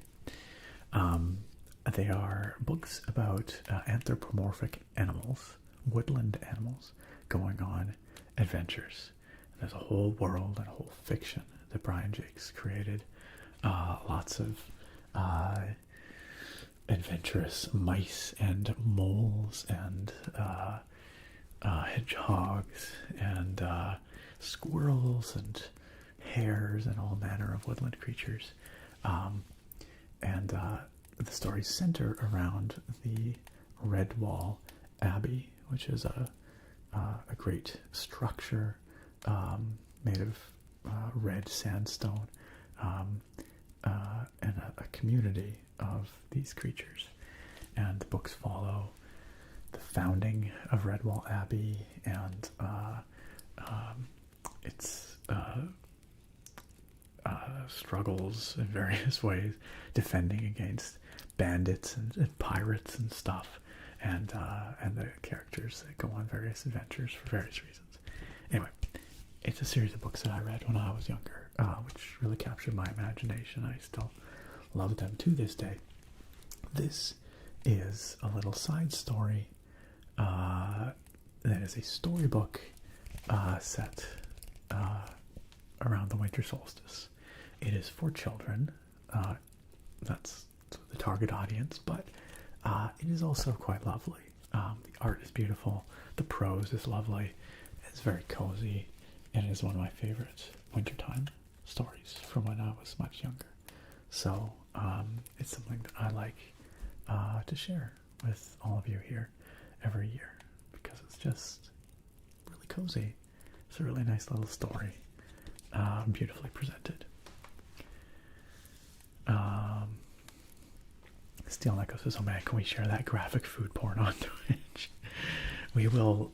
One of the things that Brian Jakes is best known for is his depictions, or descriptions, I should say, of food. Mouth-watering meals. This man loved his food. And so he describes the most scrumptious sounding delicacies and dishes. The Redwallers really love to eat. Feasting is a big pastime of theirs. So there is, as you might expect, a feast in this book. I don't know, it might be against terms of service. Steel Echo, we'll have to see. If the stream suddenly gets cut, you'll know why. Yes, mouthwatering indeed. Curtailed. Or curtailed, pardon me. MZ9 says, huge lifelong fan of Redwall. It's just a very heartwarming series. The books, they were written with a language that didn't dumb itself down for the younger audiences, but stories that just captured the imagination.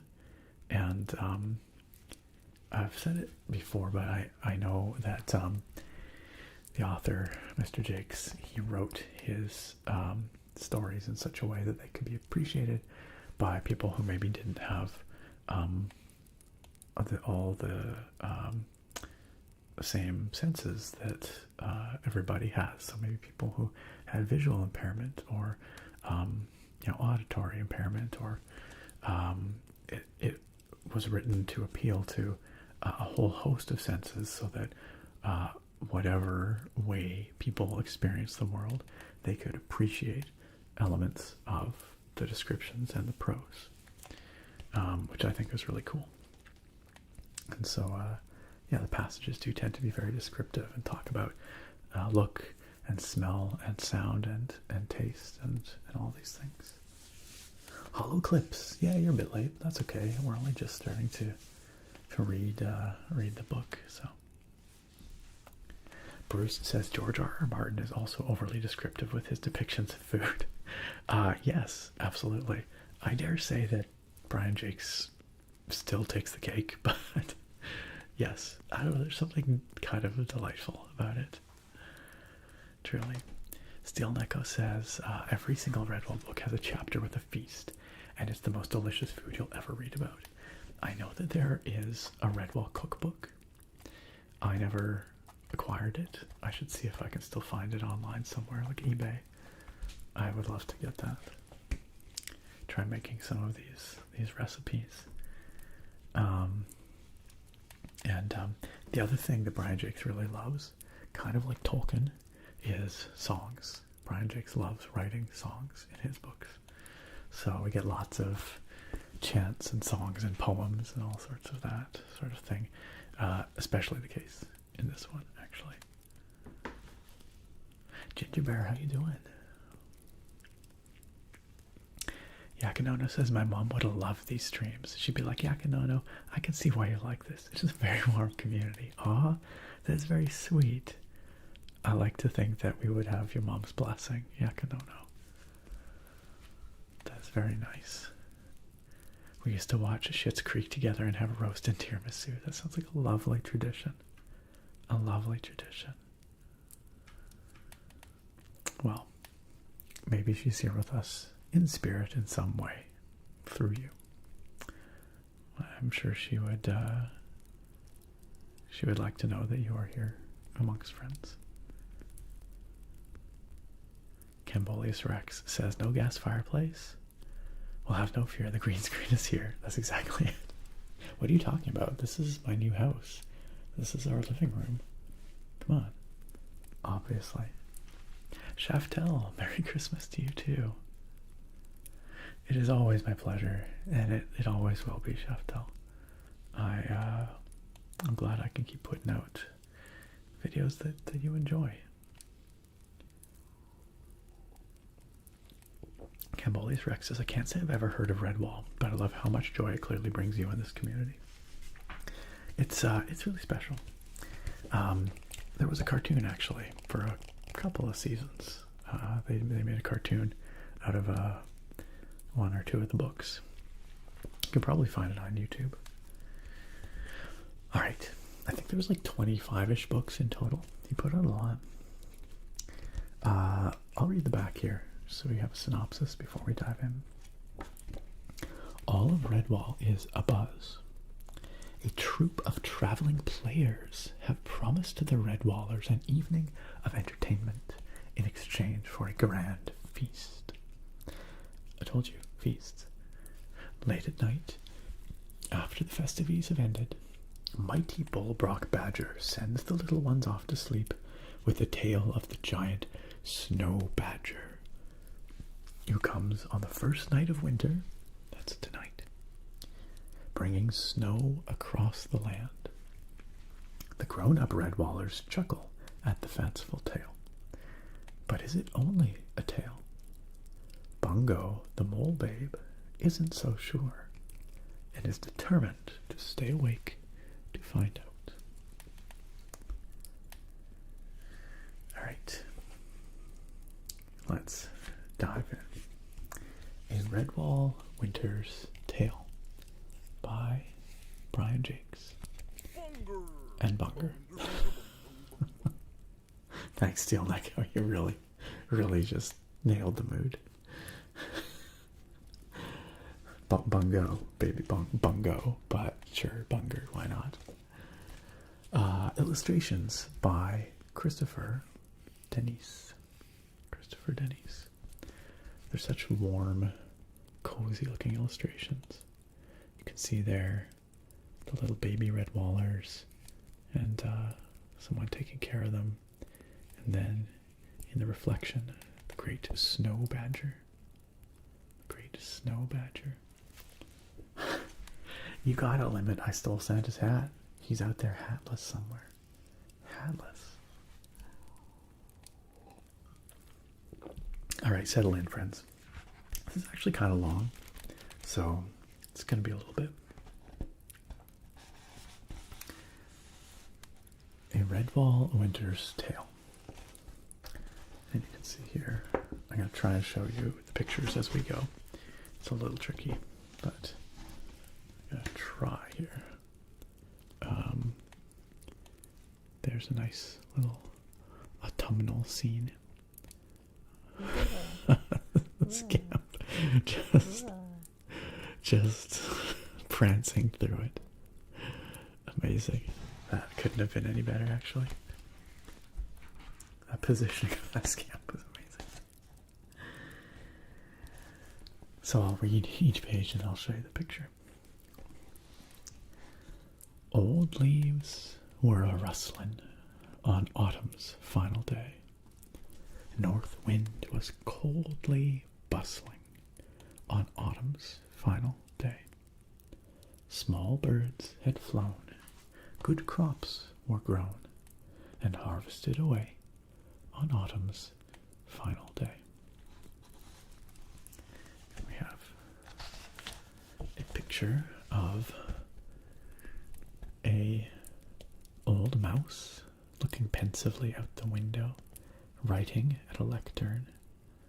This is the abbot, Father Abbot, the wise old mouse who leads the abbey.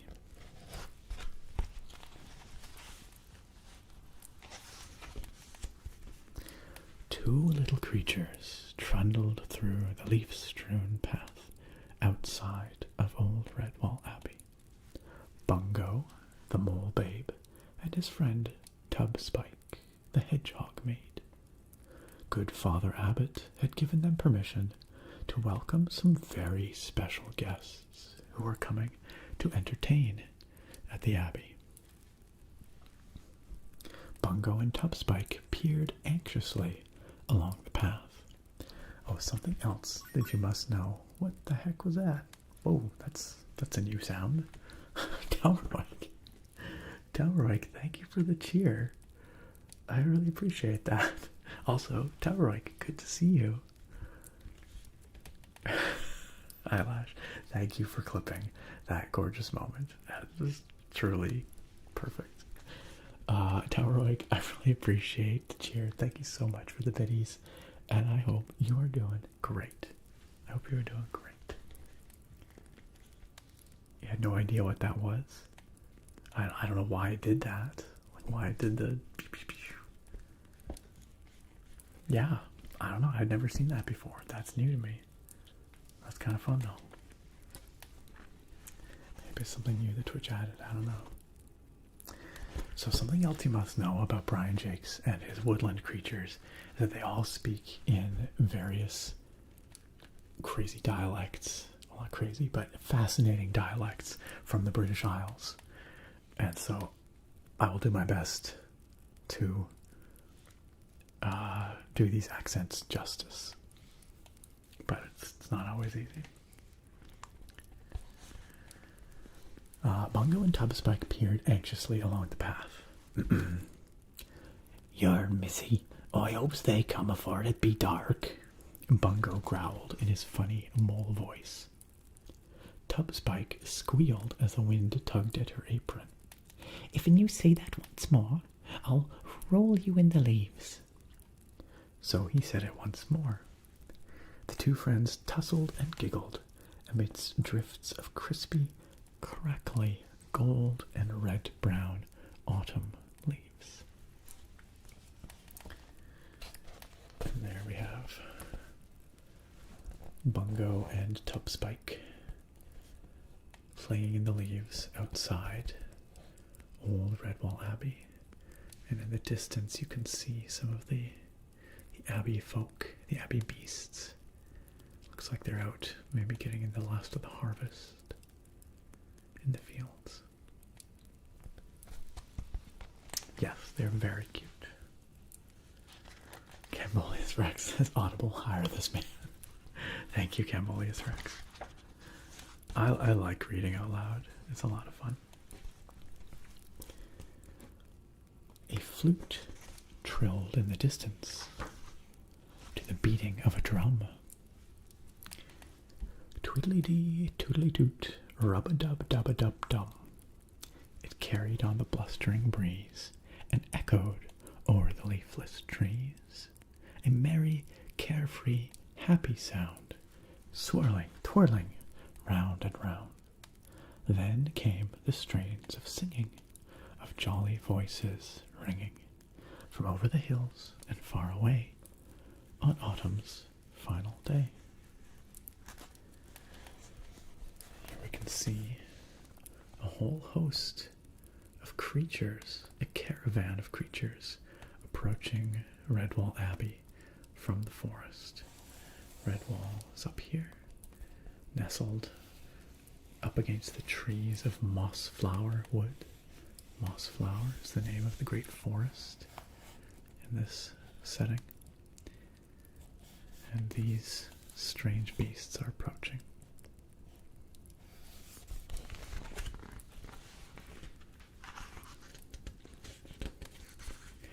Wreathed in leaves from tail to snout, Bungo and Tubspike scrambled up, pointing to a gaily colored cart.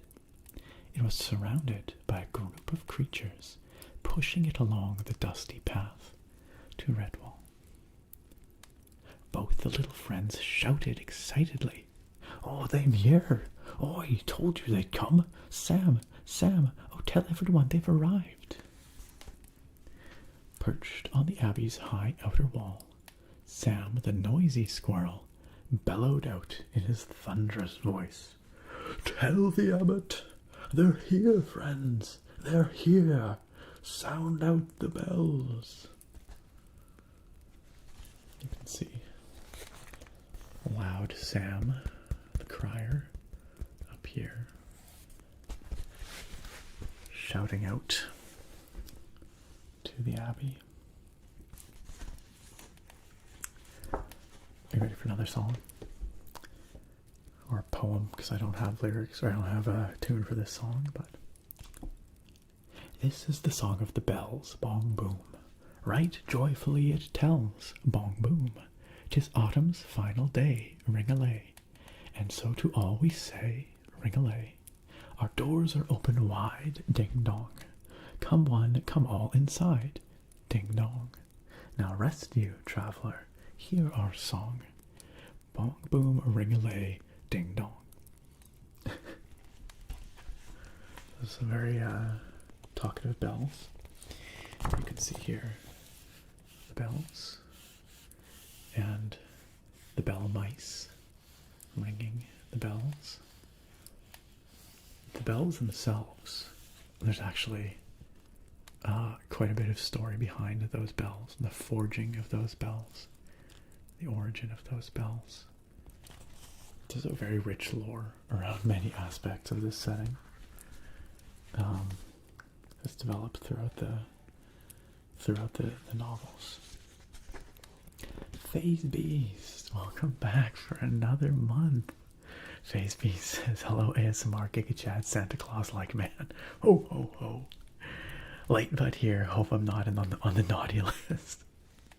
No, not just yet. If you'd been any later though, would have been coal in that stocking. As it is, you're good. Welcome back for another one, Phase Beast. 17 months. And our YouTube members, I appreciate that. That is well worth tapping on this potato for. I'm doing great, Phase Beast. I'm vibing. We chilling. Good storybook. Rizu, hello. Welcome. Good to have you here. Attractive says, I would love to buy this book someday. It looks like such a special keepsake. It is. It's a really lovely book. Lovely illustrations. And a nice story, of course. I will say it's been out of print for quite some years. I did look it up just before this stream out of curiosity, because, you know, this is the copy from my youth. My brother and I had this when we were much younger. But I was wondering if I could get a hard copy, like a hardcover, I should say, copy, because this one's soft cover.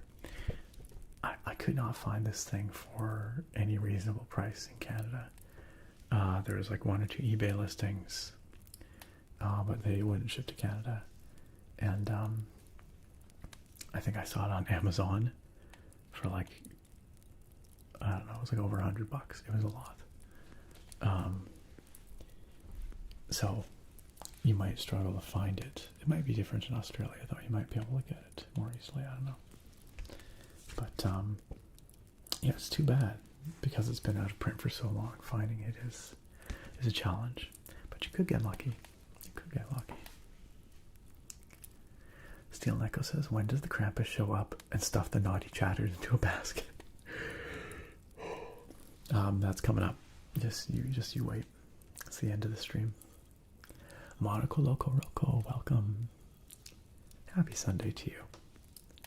I'm glad you enjoyed the Game Awards video. Thanks for watching it. I had fun putting that one together. I'll have a couple more similar kinds of videos coming up in January. In early January, I'm going to do a video where I look back at my the games that I was most excited for in 2025. So like at the beginning of every year, I put out a video where I say, these are my games that I'm most looking forward to this year. And then at the end of each year, or the very beginning of the next, in this case, I look back on those games and I talk about whether they lived up to expectations, whether they met the hype. So I will be putting out a video like that for my 2025 games in early January. Then later in January, I'll put out the 2026 video for most anticipated games of the year.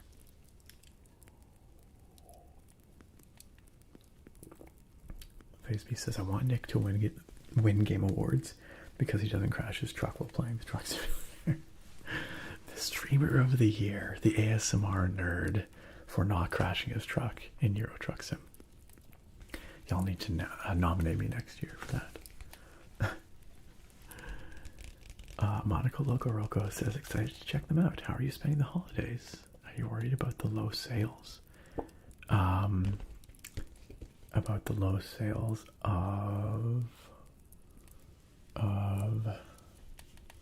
what?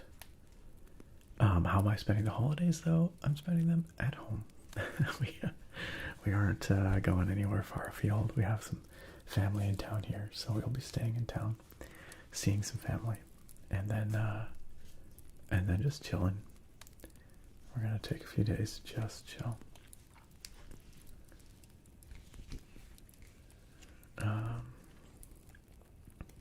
Alright. So, my goodness, this book is long. We better keep moving. So, the bells went bong boom. Every creature in Redwall Abbey came pouring out the main doors as Sam called and the bells tolled. Cooks from the kitchens powdered with flour, pot washers with paws still dripping, candle and lantern lighters blowing out their tapers, firewood gatherers casting aside their bundles, washer beasts with pegs stuck to ears and tails, helpers from the infirmary with bandages streaming out, nursery nurses hugging babes close, hedgehogs from the wine cellars in their great aprons, table layers dropping spoons and forks in their haste. What a crowd ran to the main gates, eager to greet the travelers. Constance, the badger mum, brought up the rear, with Formal and Skipper of Otters. Between them, they helped the old Father Abbot along. So here we can see all the beasts of Redwall streaming out to meet their new visitors. Constance, back here, is a big motherly badger. Skipper of Otters is sort of the leader of the otters. He's a bit of a pirate character. He's back here. Formal, down there, is the leader of the moles. And he's helping Father Abbot, the mouse, who leads the abbey.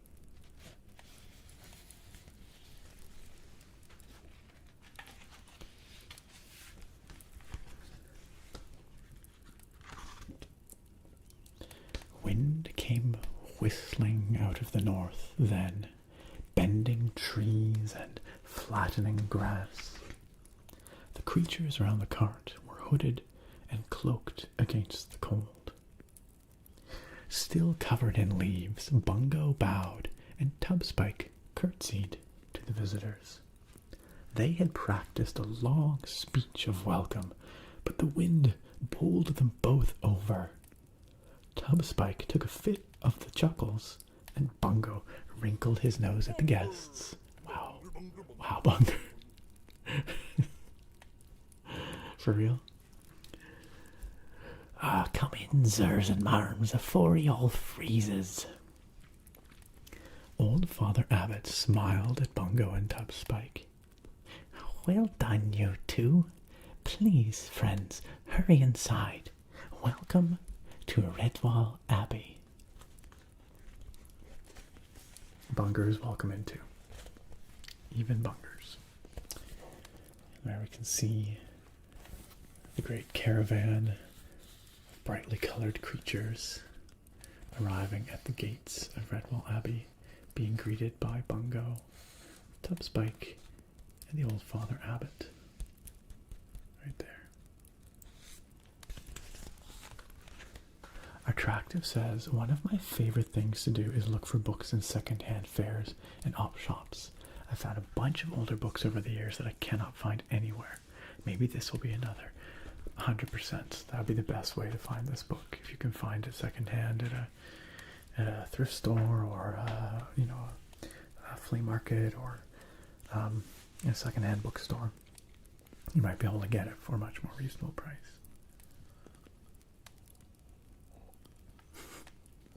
Phase B says Dr. Seuss been real quiet since this dropped. I dare say this is, well, it's a different kind of thing. I prefer this prose myself. Monica Locoroko was asking about, the low sales of consoles in November. No, I don't think so. I know that both PlayStation and Xbox were quite a bit down, but I mean, we're pretty late generation now on PS5 and the Xbox Series, and the new hotness, I guess, is the Switch too. And I think people are starting to feel economic pressure. There's people are holding on to their money a little more tightly. I'm not worried that people are going to stop playing video games. Maybe people will stop buying the latest and greatest right when it comes out, or will do so less so because it's not so affordable. But I think we're just at that point in the console generations, so I'm not too concerned personally. But that's just me. I'm no video game analyst. Facebook says economy is tough, so I just stick to my old PlayStation 5. There you go. There you go. Facebook asked if I've ever made a gingerbread house. Yeah, I used to do it as a kiddo. My brother and I would always make a gingerbread house. You want to try making one, then eat it? It's a lot of fun. You just load it up with candy and then eat all that candy. It's good times. You should do it. Rando Medical, hello, welcome, welcome. All right.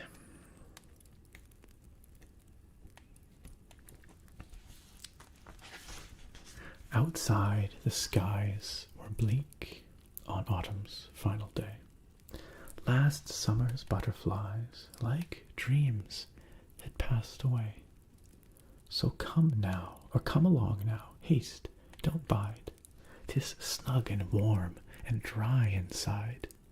Oh, kindly walk this way on autumn's final day. Our fields are dark and drear. The lake lies cold and still. Bold wind from out the north bends trees unto its will. Night falls fast now. Come, my friend.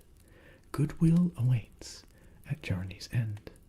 You've traversed quite a way on autumn's final day.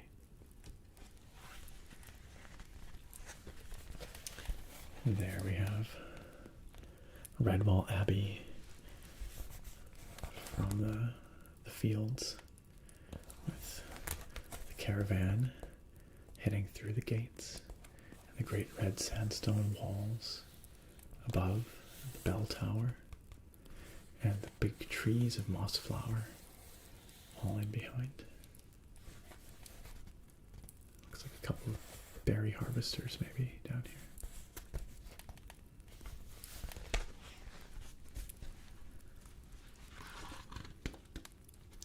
Once they were inside the great hall, the travelers parked their cart in a corner and set up a gaily hued canvas screen around it. Still wearing hooded cloaks, they disappeared behind the screen. Matthias, the Redwall warrior mouse, and his wife, Cornflower, were greatly puzzled until the abbot explained. They will not eat or drink until they have entertained us. Come, my friends, take your places at the table. Matthias and Cornflower are major characters in one of the Redwall novels. More than one, I think there are a couple, if memory serves. Great Hall was lit with candles and colored lanterns. The winter feast had been placed on the tables. Happy Redwallers chuckled and gossiped as they sat waiting. Fat Friar Hugo inspected each dish. guys ready for this? You ready to hear about the food? Hot harvest broth with barley dumplings. Deep orchard apple pie with blackberries. Wheat and chestnut bread with celery cheese. Honeyed pear flan with preserved strawberries. Leek and mushroom turnover in mint and carrot sauce. Abbey trifle with meadow cream and candied acorns. The list went on and on and on, until Bungo and Tubspike interrupted. You're all you be for starving, sir. Hey, stop telling us about it and serve it up, Friar. Fat Friar Hugo chuckled until his tummy wobbled. On with the feast and serve these two rascals first. There we can see the Abbey folk at their great feast table and the brightly colored canvas in the background where the traveling troupe are preparing for their performance.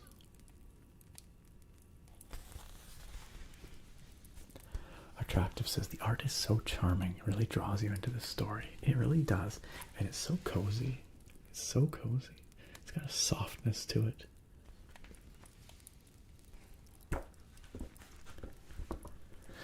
Steel Echo says, isn't Matthias the main character in the first couple of books? Yeah, I think by, like, in universe chronological order, he was not in the first few books. That was Martin the Warrior, or actually, that was Luke, I guess even earlier. But in terms of how the books were written, yes, I think Matthias was one of the main characters in the first couple of books that Brian Jakes wrote. Tristis says leek and mushroom turnover and carrot sauce. Sounds gross. I bet you'd be freaking great. I would eat the heck out of that. Sounds delish. But to each their own. MZ Nice says, sounds good to me. Never read a Redwall dish I don't think I'd like. There is a Redwall cookbook attractive. Someone did make one. I would love to get my hands on it, but I've never seen it. I have to order it online. Similarly, it's out of print.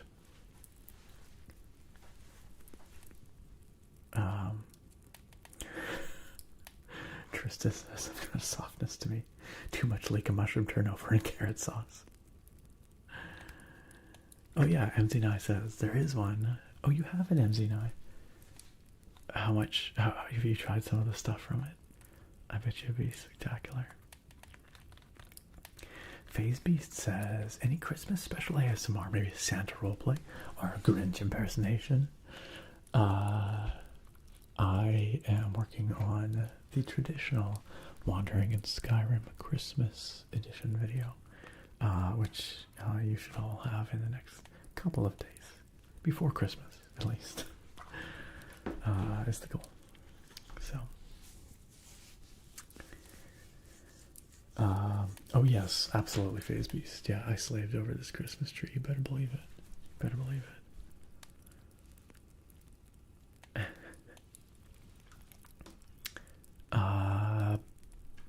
Blood glucose is back down, Yakinono. Very good. That's right where you want it to be. That's excellent. Carrot soup and mushroom sauce and deep fried frog. You know, they don't eat much in the way of meat in this setting. Not a whole lot of eating of other animals. I think they'll eat fish.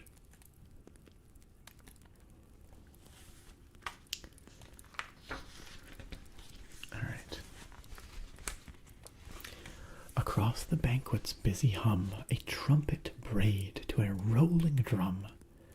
As silence fell, a booming call welled up to the rafters of Great Hall. I gotta prepare my my very extra voice. 'Twill soon be winter's day, so the travelling thistledown troupe will put on a show to astound your eyes and make you sit up in surprise. I present our famous group, the travelling thistledown troupe. Amid bangs, pink smoke, and multicolored lights, the canvas screen collapsed. Out sprang the performers, led by grandly clad Hare. He carried a big, curling seashell, which he used to shout into. I'm Hypericum Haddock Hare. I lead the Thistledown troop, you know. Whichever way the wind may blow, that's the jolly old way we'll go. And whether the weather is foul or fair, we'll sing for our supper here and there. We're the chaps who'll make you laugh or cry, bring a smile to your lips or a tear to your eye. And our fee is a trifle, a puddin', a soup. We're the travelling Thistledown troop. And there we can see Hypericum Haddock Hare shouting into his great conch, making quite the entrance. Quite the entrance. He's got a baller hat. Check that out. And it's got feather and everything.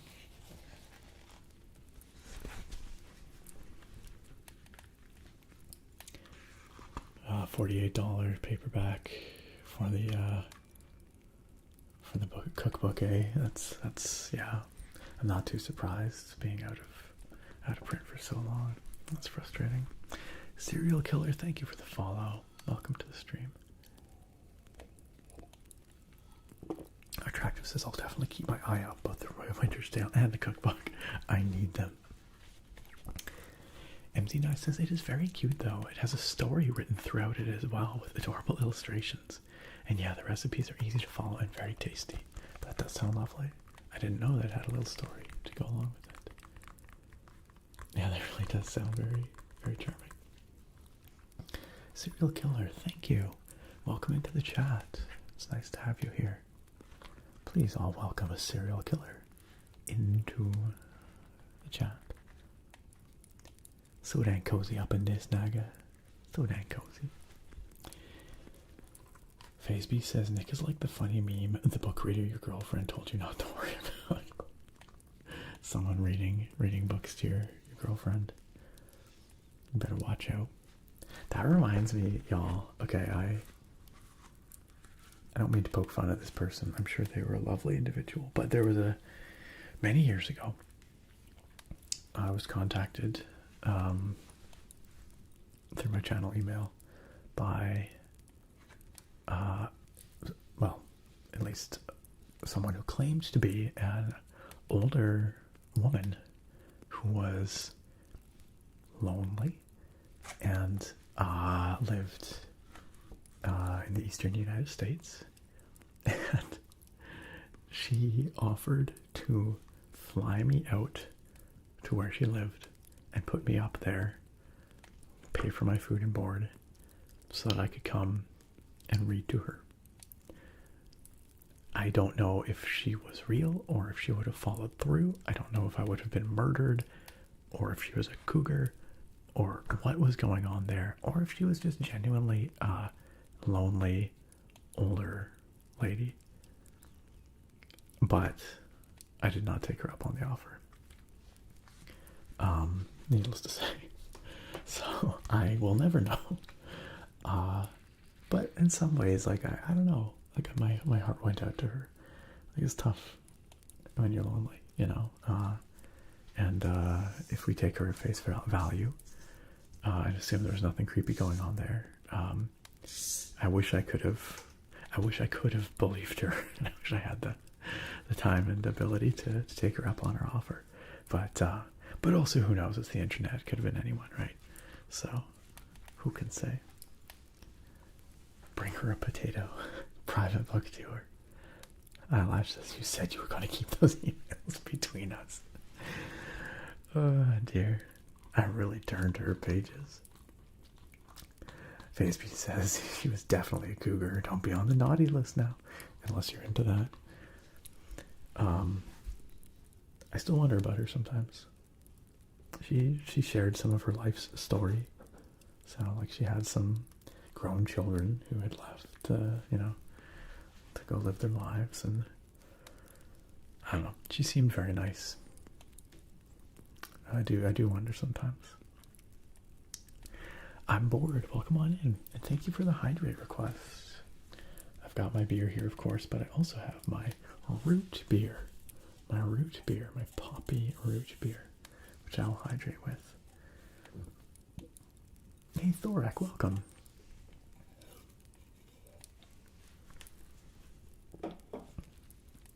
That's some good root beer. Thorak, I'm glad you could join us. Thorak says, hey everyone, sorry I'm super late. It's all good. Always look forward to this cozy stream every year. Hope y'all are doing well. Happy holidays. Happy holidays to you too, Thorak. I'm glad you can make it out.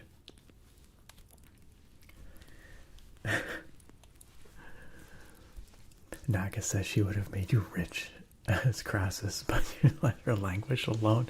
I mean, maybe she could have been my sugar mama. I don't know. Who knows what could have happened? She implied she had money. I don't know. She did say she would be willing to pay me for my time. Or she could have kidnapped me. You never know what people are like. That's exactly it. You just don't know. I was not adventurous enough to take her up on her offer. I do still feel a little bad about it, though. I do wonder about her sometimes. I hope she's doing well. This guy was about to become a victim of human trafficking, says Beyond Knowledge. Maybe.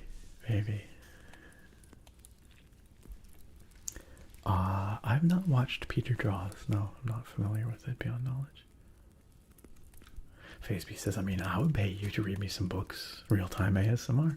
I mean, that's kind of what she was asking for, I think. That's what she said she was asking for. Yo, hi Jack, welcome, and happy holidays to you. Happy holidays. Hi Jack says, just got back from Chicago. Get to head into work later tomorrow, so I'm glad to catch this stream. Hey, I'm glad that you get to enjoy the stream without having to worry about getting up so early. How was Chicago? Zyra Angel says, listening to this with a Skyrim music mix going is pretty magical. Sounds like you've got it figured out. That sounds ideal.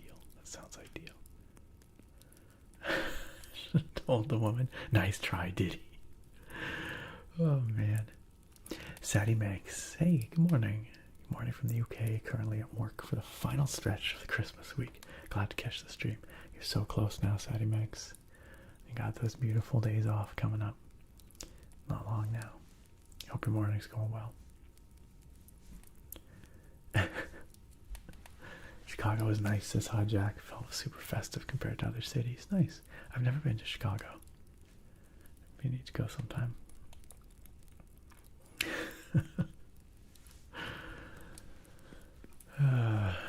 Root beer enjoyers rejoice. BP Woods, my wife would agree. She is a root beer connoisseur. A connoisseur. Eyelash says she wanted your pancreas. Jokes on her. Curses, I was gonna traffic your organs, but just your pancreas. What is this useless organ? Nick gets turned into taxidermy.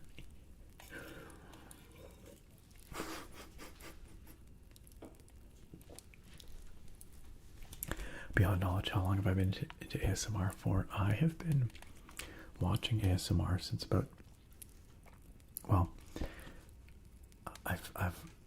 it's a complicated question because I've had ASMR ever since I was a kid, but I became aware of the ASMR community and started watching ASMR videos back in 2011.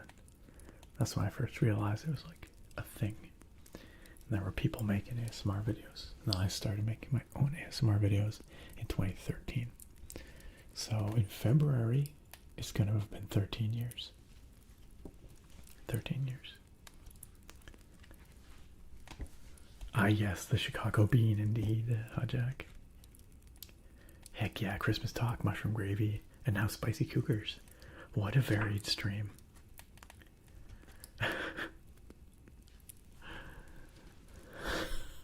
Eyelash, you have a beautiful brain. Shush.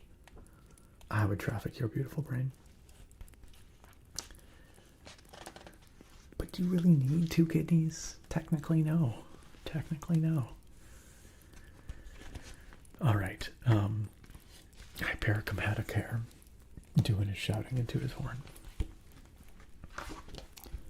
3 pretty mouse maids burst into song, fluttering their eyelashes at the astonished Redwallers.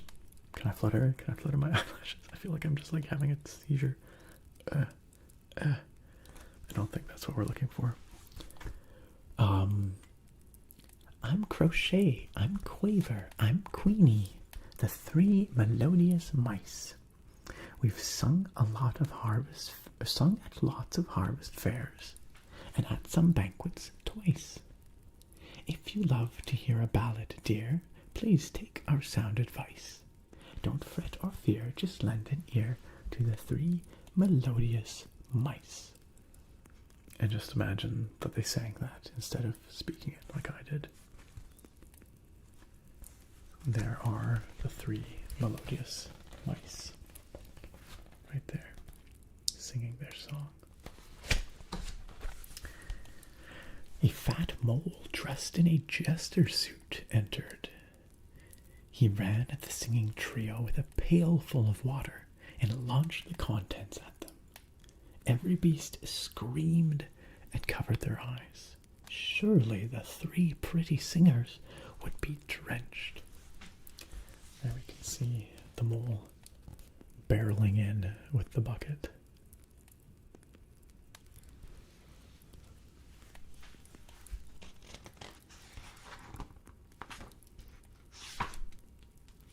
But it was only a pail full of flower petals. The audience breathed a sigh of relief, laughing and clapping. Hypericum haddock hair bellowed into his big curly seashell. For your amusement, comical capers, jolly japes, marvellous mirth, and rib-tickling rumpus. It's a good phrase, rib-tickling rumpus. From our very own droll dumplings and cavorting clowns. Whooping and tumbling, a band of moles, voles, and dormice, all comically dressed, took the floor. Exploding cakes, for goodness sakes, do slapsticks really smart? That silly grin upon his face brings laughter to your heart. What is this? We got a raid coming in from Vamp X13. Thank you so much for the Fang raid. Welcome on in, Vampex and friends. Thank you so much for joining us here. Vamp, can I call you Vamp? Vampex? I'm not sure what you prefer, but welcome on in. It's a pleasure to have you all here. What were you streaming? I'm just clicking through your profile here. Do you stream ASMR? Do you stream games? What is it that you stream? I'm curious. Can we get a shout out? Oh, already happened. Please click on through. Support another awesome creator here on Twitch. Hit that heart. Follow Vampex. I'm gonna do that right now. Vamp is fine. All right. It's my pleasure. Thank you again for choosing to come and bring your folks on over here to hang out with us. And if you came on with the Vampex raid, welcome. Thank you so much for joining. My name's Nick. I'm the ASMR nerd. We do nerdy ASMR stuff around here. Typically, we're doing gaming. We do a lot of ASMR gaming, chill chatting, that sort of thing. It's a very chatty stream. But tonight, we are reading a storybook. A seasonal storybook. It's a very cozy one. So I hope you're in for up for some cozy vibes here. You're streaming ASMR tonight. Nice, but you do it rarely. You're a variety streamer. That's rad.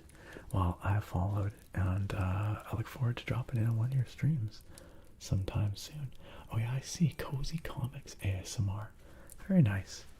And it looks like you're pushing for partners, so y'all, I'm sure that Vamp would appreciate your follows. And if you go check out their stream next time. Yo, thank you again for coming on in And Agent Neutro, thank you for the follow. Appreciate it very much. We have lots of very friendly folks here in the chat, a very warm and welcoming community, so please make yourselves at home. Get cozy, get comfy. Nice. 2026 is going to be your year. I wish you all the best with Hidden Partner. And like I said, I'll drop in on one of your streams next time I see you streaming. I'd like to come hang out. Thank you for welcoming in the Raiders, Eyelash. Also, I think I just missed, I'm just scrolling up. Yeah, our Tractive said, I've got to head off for the night, guys. Heading down to the beach for a walk before it gets dark. This sounds lovely. Enjoy your walk, Attractive. Hope you all have a wonderful week. Happy Christmas, holidays, Hanukkah, etc. The same to you, Attractive. I hope you have a fantastic Christmas and get to spend some time with people you love, doing stuff you like, down on the beach. That sounds super nice. Always my pleasure, Attractive. Always my pleasure. I hope you enjoy the VOD later. Naga says, no idea how long I'll manage to stay awake, but I'll last as long as I can. Well, we're about a third of the way into this book, let's say. Maybe getting close to halfway. I'll have to pick up the pace here because it's kind of late here. Pardon me.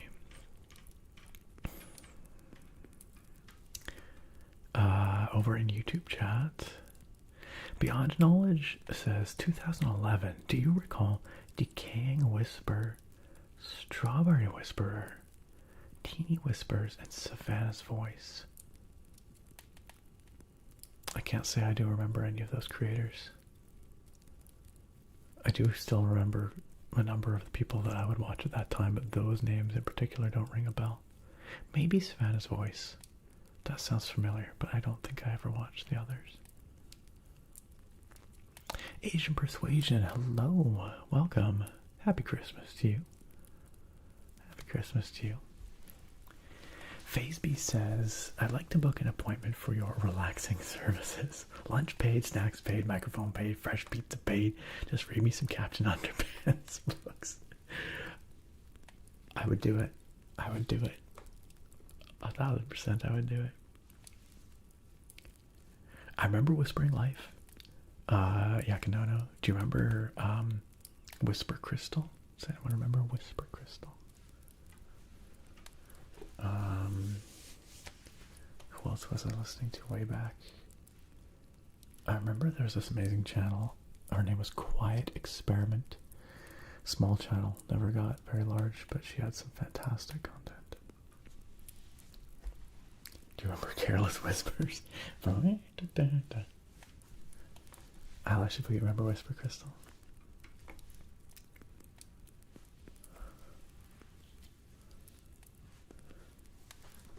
We were just talking about E33 earlier on the stream. I haven't played it yet. Maybe it's something I should dig into over the holidays. But clearly well worth it. Like, everyone has nothing but amazing things to say about it.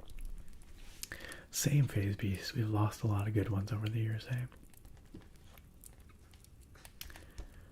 Yeah, Kanono. I'm still subscribed to a lot of those old channels. I should go back and see. All right. So the show is going on. Bungo and Tubspike roared with merriment. Tears streamed from their eyes. Skipper of Otters and Matthias held their sides, chuckling. You can see the Thistledown troupe putting on their show here. All kinds of chaos going on. All kinds of chaos. The Hare announced the next performer.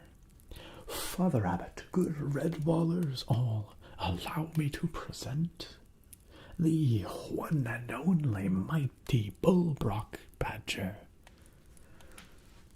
Pardon me, Bullbrock Broad Stripe. to give him his full name. A gasp arose from the audience. Bullbrock Broadstripe the Badger shed his flowing cape, twirling his curled mustachio. He bowed, then, rearing up, he flexed his powerful muscles and issued a warning to Bungo, Tubspike, and all the little ones watching. Never attempt to perform the things I am about to do, as you might injure your little selves. He flung a big stone ball up high and caught it with both paws. A solid bar of iron he took and bent it in his jaws. Then he took 2 metal weights, which no 4 beasts could lift, or could shift, and swung them up above his head, all in one easy lift. The hare, 6 squirrels, and 8 mice upon a table sat. He carried all twice round Great Hall. Now what do you think of that? And there we can see mighty Bullbrock Broadstripe carrying all these other creatures around on a table on his back. He is frickin' ripped. Dude is absolutely frickin' hulked out. All for lols, thank you for the follow. Welcome to the stream. Are the animals about to have a rap battle or a feast? Rap battle first, then feast.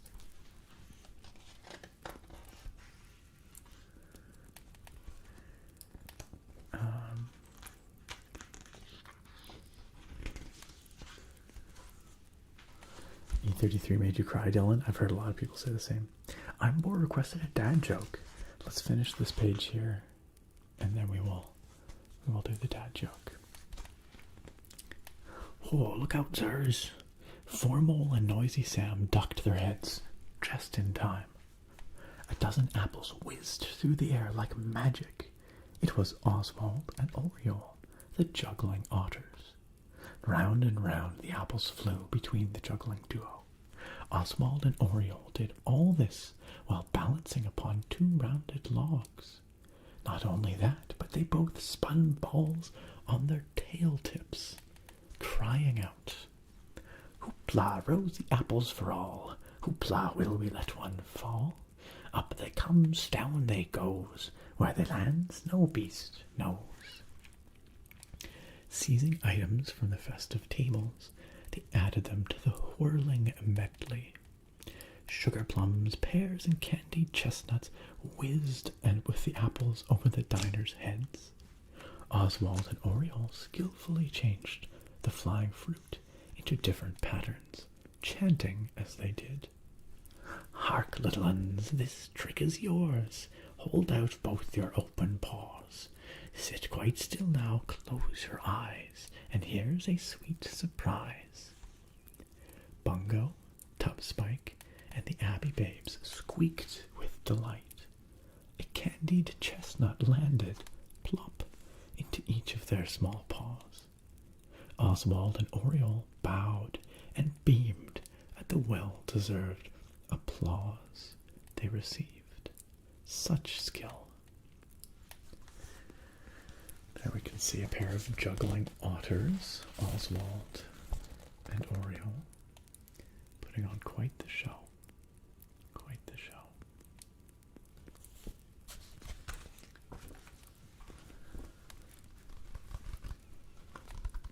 Yakanona says, "I remember when Aiden Blunt's medical channel went viral and he re-edited his stuff for ASMR. Interesting." Barbie Lion? Barbie Lion? I don't know. Was a real optometrist with role plays. Blue Moon's light was chill. And of course Heather Feather. Yes, Heather Feather was quite the iconic ASMR creator. I've been doing this long enough to remember when she first appeared on the scene. And she was very innovative in her triggers and many of them became, you know, classics that were imitated by many others, adopted by many other ASM artists. Juggalo Otter, yep, Steel Echo, that's right, you heard it. Alley-oop, head over tail, high above the abbey floor. See, amidst the rafter beams, the flying fir grove squirrels soar. Catch your partner by the paw, loop-de-loop and somersault. Whirling free up in mid-air, the flying fir grove squirrels vault. Fearless those skilled acrobats, each one born with nerves of steel. Hurtling, twirling gracefully, the flying fir grove squirrels wheel. Now you can see these squirrel acrobats high up above the banquet. Magical mugwort amazes all. In a cloud of smoke he'll appear to vanish a spoon from Bungo's paw and produce it out of his ear. Abracadabra, alakazam, he gives his wand a shake. Bees fly out of the abbot's sleeve, and daisies sprout from a cake. What a mysterious hedgehog! How does he do it, they cry, whilst from a tiny nutshell ribbons and streamers fly. Does Mugwort do it with mirrors? Is it all a trick, a joke? How? What? Why? Who knows? Not I. Whew, he's gone in a cloud of smoke. Witchcraft. That's right. There's Mugwort. Practicing witchcraft.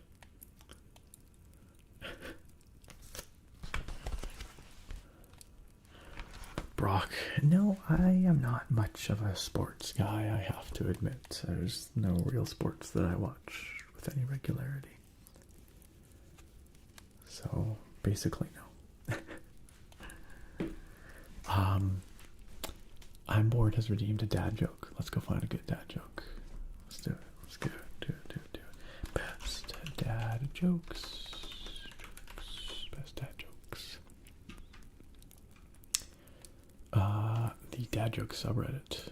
We're going to sort by best, top of this month. Let's find the best dad joke from this month. Gosh, these are so bad. These are not that funny at all. These are so dumb.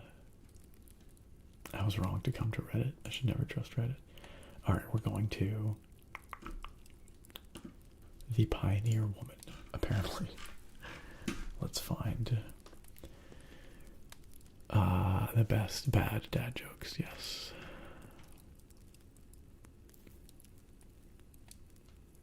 Ugh, these are so bad. Why do celebrities stay so cool? They have many fans. Why did the picture go to prison? Because it was framed. My boss told me to have a good day, so I went home. Okay, that one's pretty good. That's real. That's real. Alright. Eyelash says, every time you go to our dad jokes, I want to be like, get out of here, because I get some material from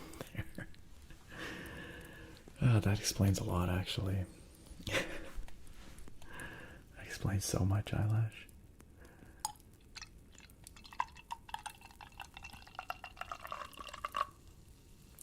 Pouring out a little extra here. A little top up. Fire Goals, glad you could join us. I'm drinking the beer right now. Gratitude Winter Ale. Emerald Whisper, Irish Girl. I don't know Irish Girl. Emerald Whisper rings a bell. So many channels that have stopped posting over the years. I've been doing ASMR since the 80s. Good times. It's true. It's true. OG with Bob Ross. That's me. Nickery? Is that the correct pronunciation? Welcome. Says, this is great. I need to chill before the dentist today. Hey, we're here to help you chill. Help you chill. What do you call a reindeer ghost? Asks Eilish. What do you call a reindeer ghost?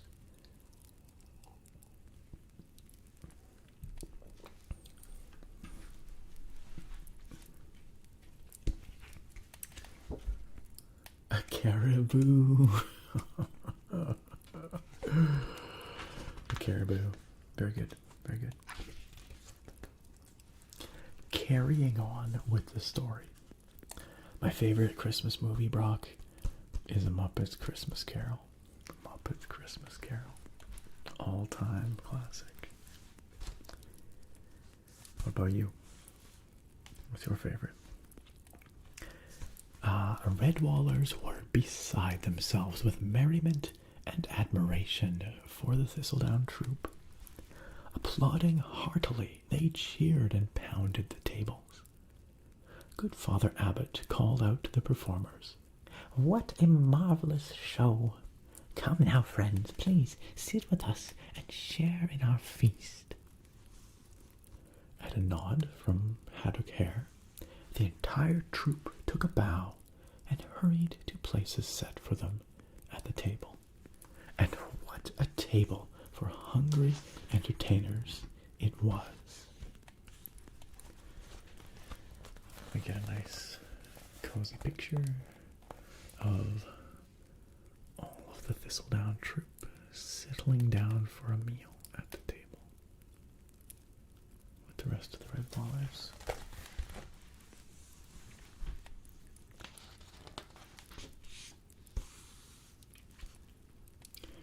Whilst the feasting and chatting continued, Constance the Badger Mum cast an eye over the Abbey babes. Most of them were rubbing their eyes and yawning.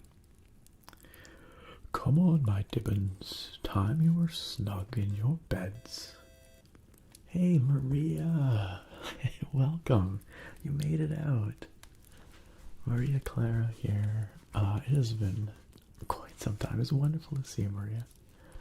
You finally got a bit of a stream in a pre-Christmas one. We're doing our Redwall book reading in this stream. Maria, how have you been? It's so good to see you. It has been forever. 5 ever. Thank you for the resub. Welcome back for 42 months in the sub club. That is well worth tapping on this potato. How long has it been since you got a good potato tap? Too long, I'm sure. Brock says, favorite Christmas films, probably Elf or The Grinch. It's a hard choice. Fair. Good choices. I really like Tim Allen's The Santa Claus. The Santa Claus. That one's fun. I will always also enjoy It's a Wonderful Life. Exactly, Fig Boy. Ernest Saves Christmas. I'm sure I've seen that. I can't bring it to mind, but I'm sure I've seen Ernest Saves Christmas at some point. FazeB says my mom loves the Elf movie.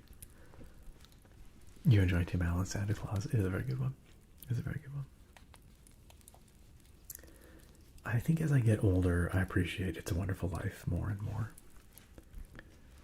Maria says, I'm doing great. Missed you guys and the potato taps. It's great to be here again. Hope you're doing good, Nick. I am. Thank you, Maria. I'm doing my best to get all prepared for Christmas. We've still got a fair bit to do around here, but it's coming together bit by bit. But yeah, I'm doing great. Is that a stout? Asks Fig Boy. It is not. It is a I don't know, some brown ale. I'm not quite sure. Some kind of ale. Anyway.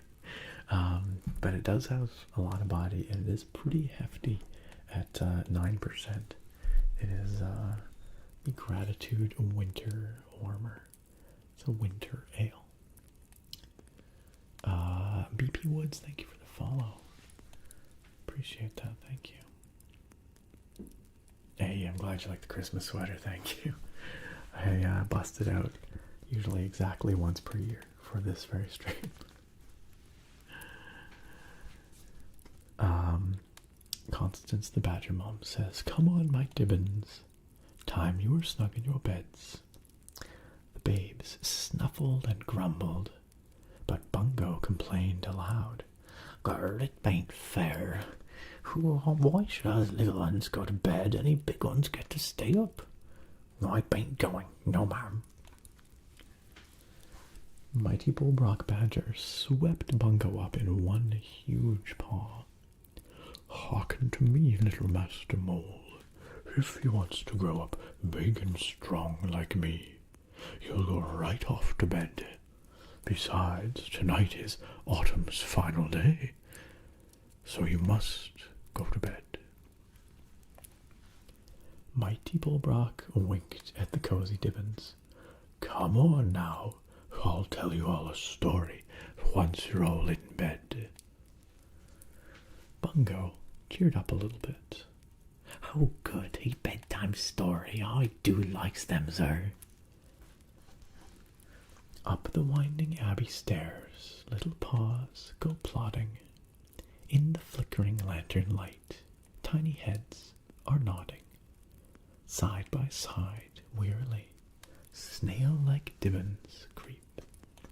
Redwall's spiral staircase leads to the land of sleep. In the Redwall universe, the young ones are called Dibbins. Dibbins. That's their kiddos. Fig Boy says, yes, more red than dark brown. Yeah, it's kind of a deep copper color, isn't it? My brightness on my TV is all the way down, so the initial color visual deceived me. Fair enough. If I hold it up here, you might see it better. There you go. Enjoy your lurk, Fig Boy. You thought I was drinking a King Cobra beer. I don't think I've ever had a King Cobra Phase Beast.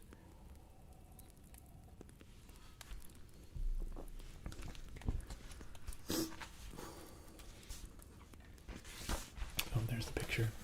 Constance the Badger Mom leading all the little ones up into the dormitory. A couple of mice to help.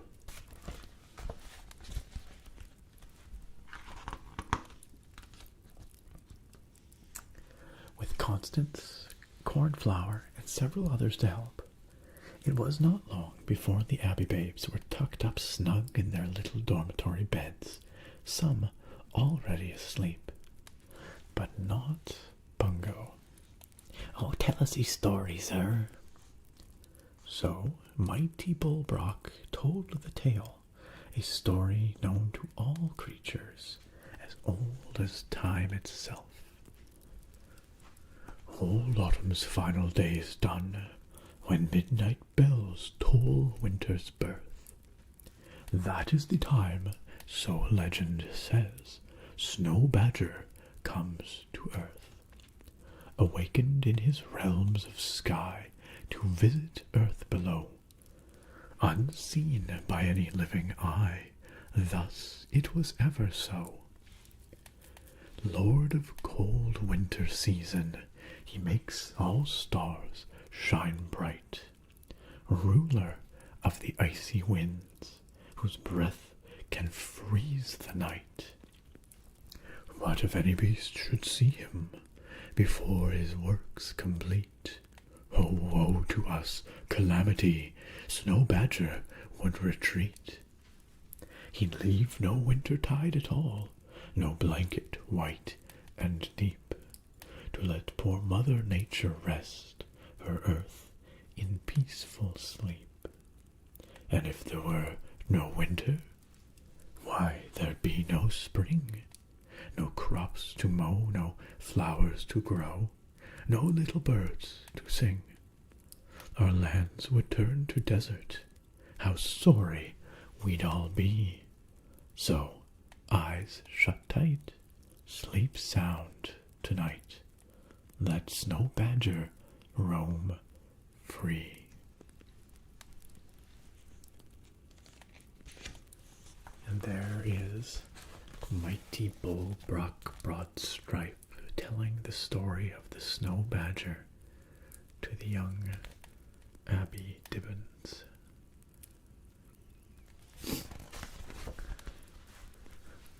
Faisby says, this reminds me of elementary school when the teacher reads books to class and I was getting sleepy. That's the idea. That's the idea. Mighty Bull Brock's voice was so deep and comforting that all the Abbey babes were soon fast asleep, dreaming their own small dreams. On tip-paw, the elders stole out and went downstairs, chuckling to one another. Snow Badger, eh? That's a good one. That's a good story to make them sleep. Aye, I can remember my old grandma telling it to me. Me too, and I believed it, every word. Mighty Bull Brock toyed with something on a string about his neck. He looked at them in surprise. You don't believe the story of the snow badger anymore? Believe it? Not us. It's only an old bedtime story to make babes go to sleep. But Mighty Bull Brock Badger did not laugh. 'Twas late that night. All banqueting was done. Redwallers and their guests to bed had gone.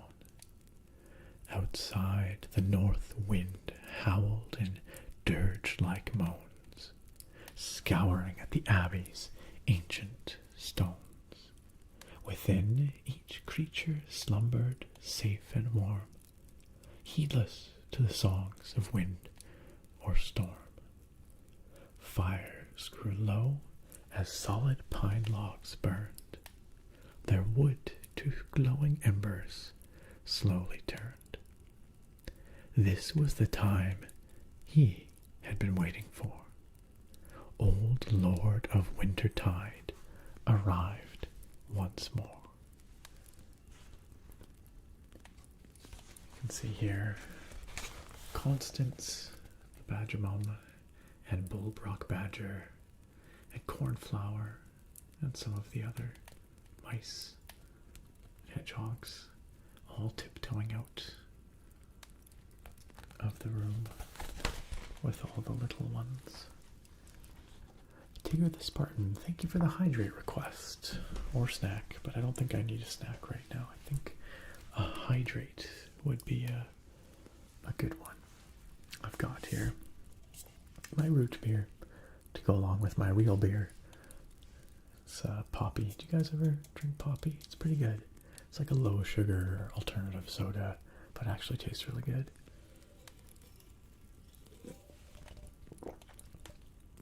This is the first time I've had the root beer, but it's pretty tasty. I like it. Facebeast says I might actually pass out. If I do, I just want to say I hope you have a great holiday, Nick. Hope to see you again next stream and have a good one as well. Facebeast, thank you so much. Happy holidays to you. Merry Christmas and all that. Yes, I will be back next Sunday, of course. And we will have the final stream of the year next Sunday. But if you fall asleep, I hope you sleep well. I hope you have a wonderful week. All right. The Snow Badger. There he is, the old Lord of Wintertide, the Snow Badger, approaching over here, high above the clouds. This is from the belfry, the bell tower of Redwall Abbey, looking out across the fields. I love this piece of art. Such a cool perspective.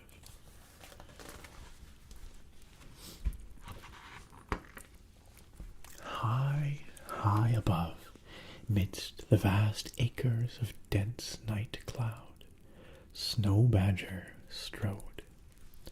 Thrice taller than the greatest oak he stood. Glittering silver white was his coat.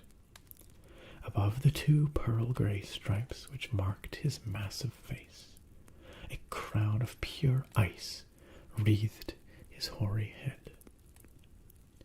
The Lord of Wintertide's eyes were of the palest blue. He gazed down at the earth many leagues below, laid bare by the dying breath of autumn's wind. Behind him, as far as any eye could see, legion upon legion of his white snow hares stood waiting. Snow Badger's voice rolled across the dark vaults of night to them. There we see the great Snow Badger, gazing down across the land.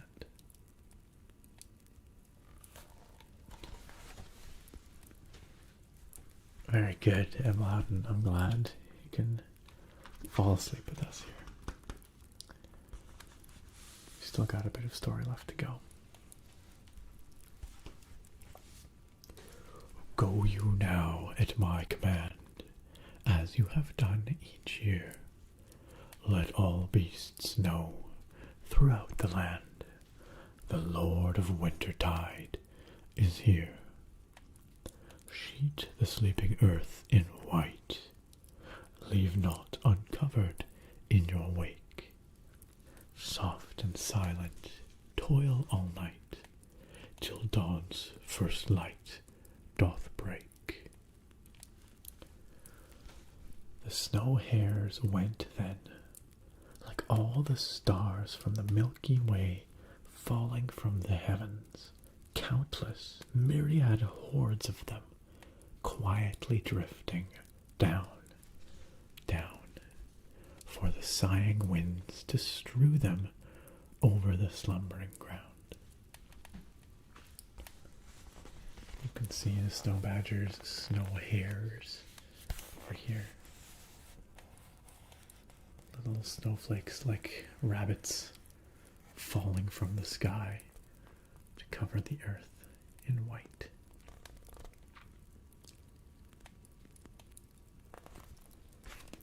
Nice and loud.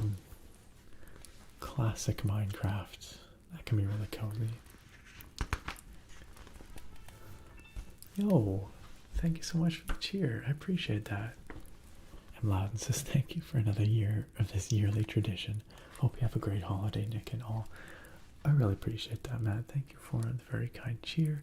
And thank you for the kind wishes as well. I hope you and your fiance and your loved ones have a lovely holiday as well. Pardon me.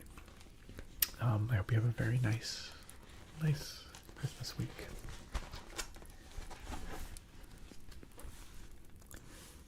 Twirling, swirling, drifting, sifting, driven as the wild winds bid. See the armies turn to snow, sacrificed till all is hid. Hedgerow, field, and woodland disappear from sight.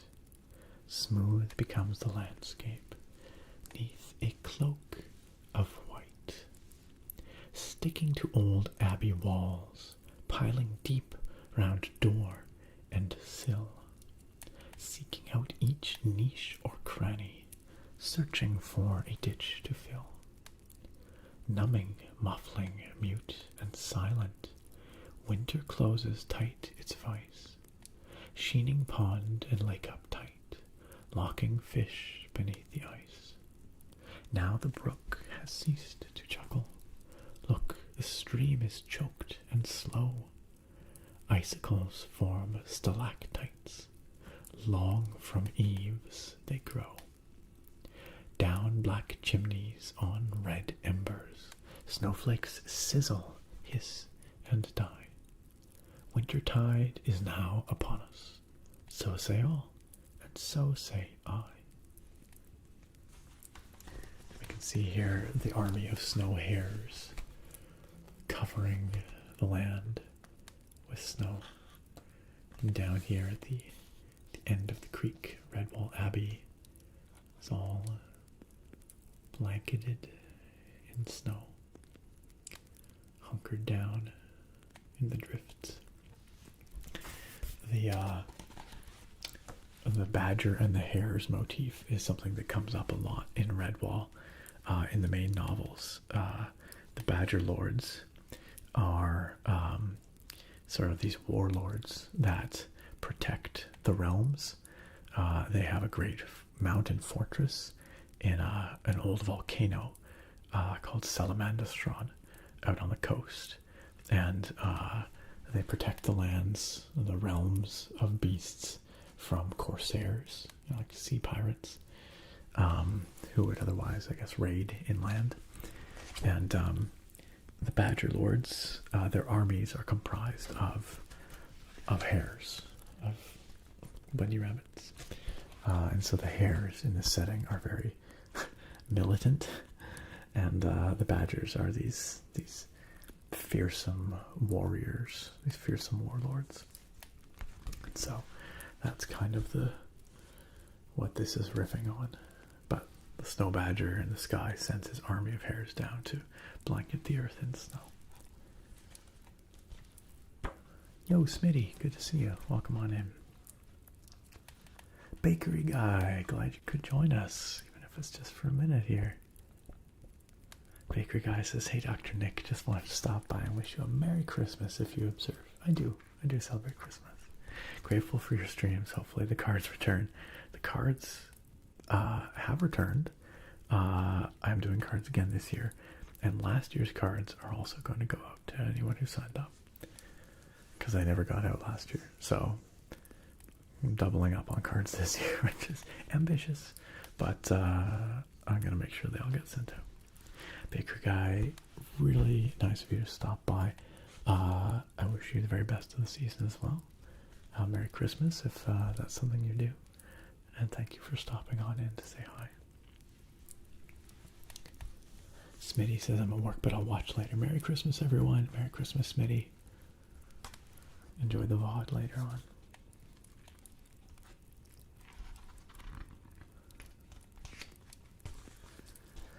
Lethal Error says, do you have a PhD in wildfires? I do. Why does California have so many wildfires? It's a complicated question. There's a lot of reasons. But it's a combination of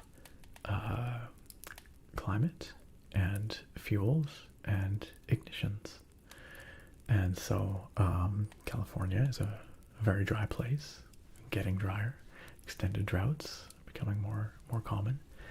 And many of California's ecosystems are naturally primed to burn from lightning strikes. But of course, humans also light a lot of fires.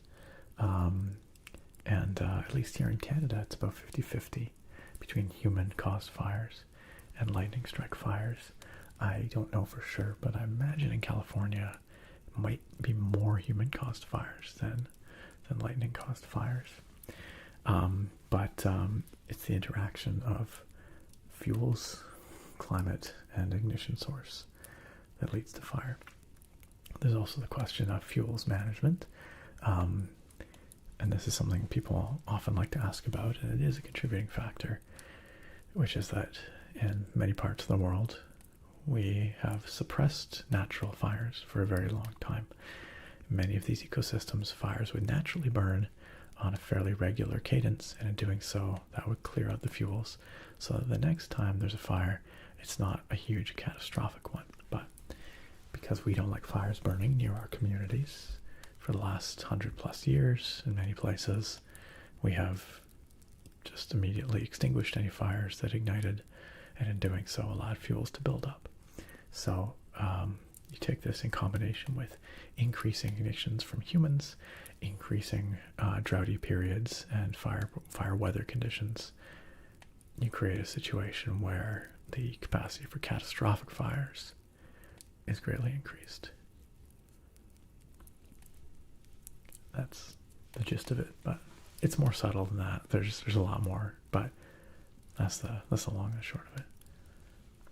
I hope that answers your question.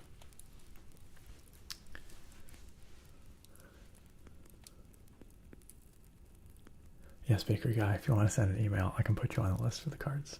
Technically, the sign-ups are closed, but I haven't sent the cards out yet, so you can still sneak in. And Eyelash has you there for the card info.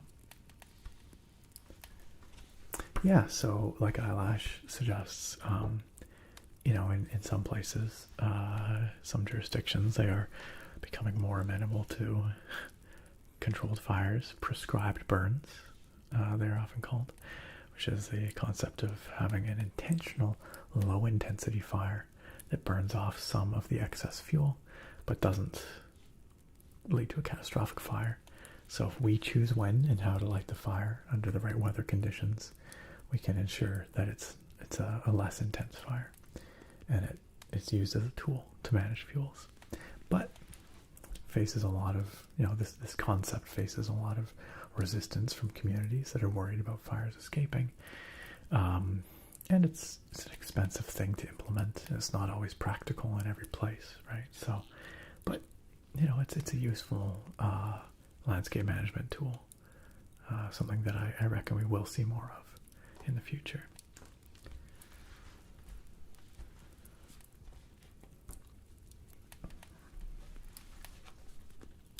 Yakinono says, isn't there an issue with putting out too many brush fires, which creates more fuel in some cases? Yes, that's the idea of fire suppression resulting in fuel buildup. Exactly. LAFD left some part of the fire smoldering and spread to Palisades earlier this year. Interesting. So that was actually, in that case, maybe where a fire should have been suppressed but was not. Eyelash says, it's like when I allow myself an hour of mental breakdown as a treat so I don't absolutely lose it. Yeah, this is kind of it. This is kind of it. I should be clear though, you know, fuels management is not the only factor at play here. As there are more people on the landscape, and as communities push out further into what were previously wildland areas, we get more of what we call this wildland urban interface area, which is the area where human settlements contact areas, or, you know, abut against areas that would naturally burn. And those are the areas that are most prone to ignitions, because there's people there, people light fires, there's fuel there, fuels carry fires, and so that's where we tend to have the most you know, dangerous fires that threaten communities, right? So part of it is increased human settlement pressure on the landscape, and then climate plays an important role as well in terms of priming the fuels to burn. You need the right you know, moisture conditions and wind conditions for a fire to really take off, right? And in many parts of Western North America especially, but other parts of the world too, the Mediterranean, we're seeing increased periods of summer drought, where there's longer periods of time with less you know, rainfall, and that creates these really extreme fire weather conditions where the fuels are just tinder dry. Any sparks ready to set them off. So it's a whole interplay of factors.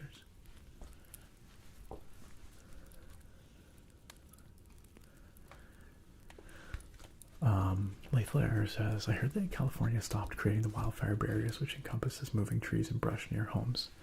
I can't speak to California specifically. It's not really the jurisdiction that I am studying or that I research in, but you know, certainly a part of protecting communities is being fire smart, which is you know, implementing programs to encourage or legislate, you know, like require homeowners to observe certain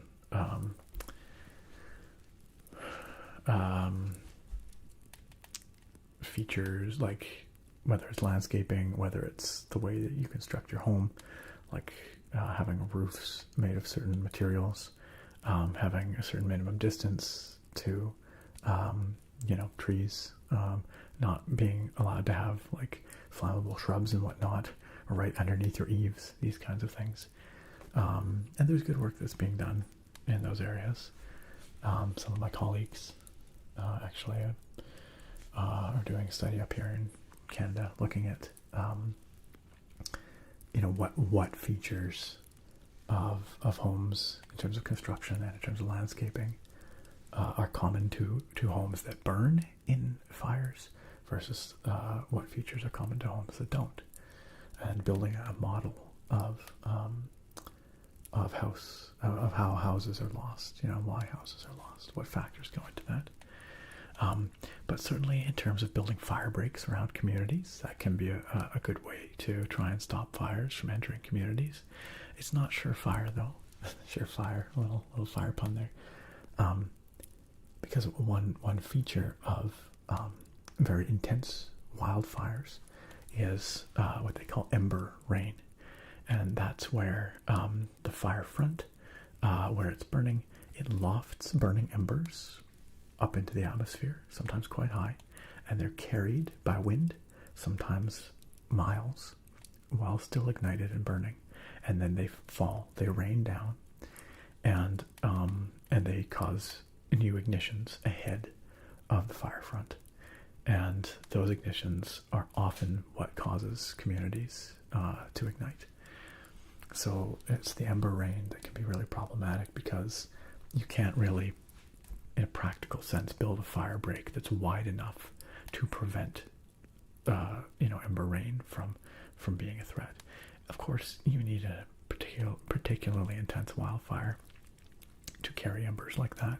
Not everyone will, and it's having a fire break can prevent a fire from burning on the straight into a community. But the ember rain is still a concern, even if you do have fire breaks. So,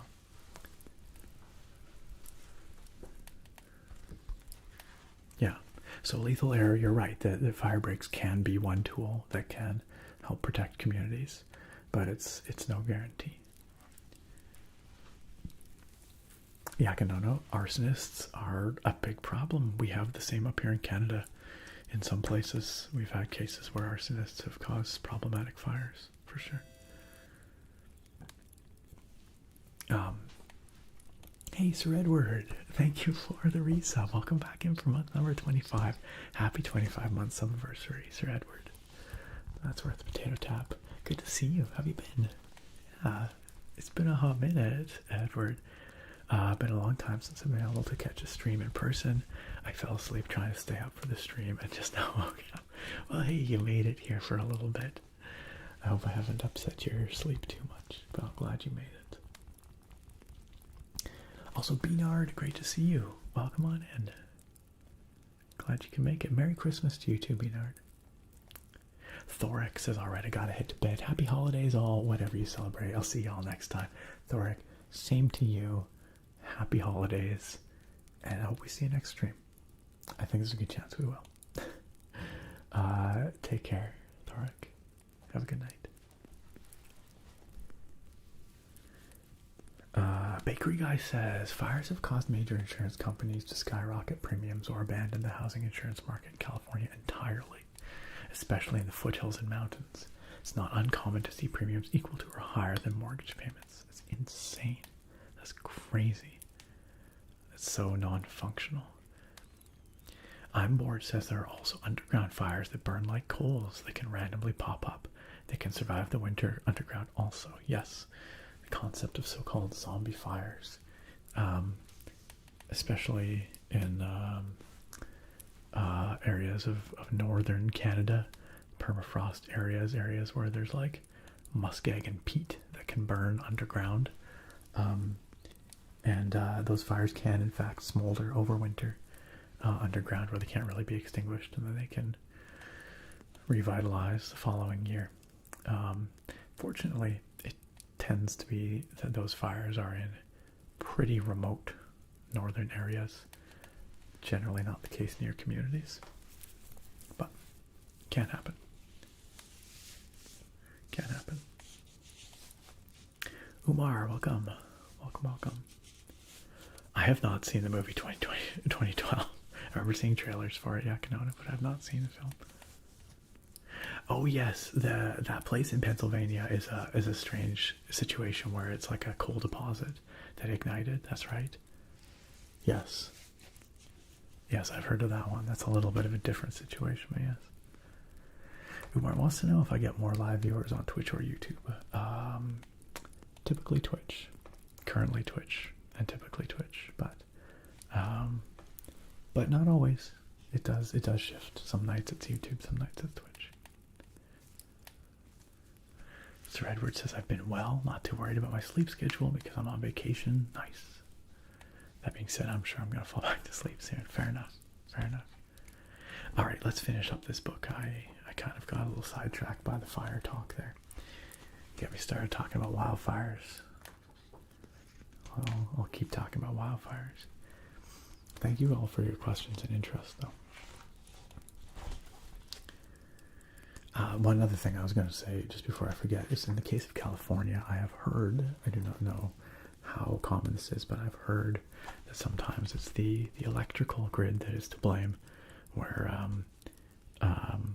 electrical lines break or malfunction and have ignited fires in especially dry conditions. I don't think that's commonly the case, elsewhere, but I have heard in the case of California that has occurred. And so, while the snow continued piling up outside, the good creatures of Redwall Abbey slept snug in their beds.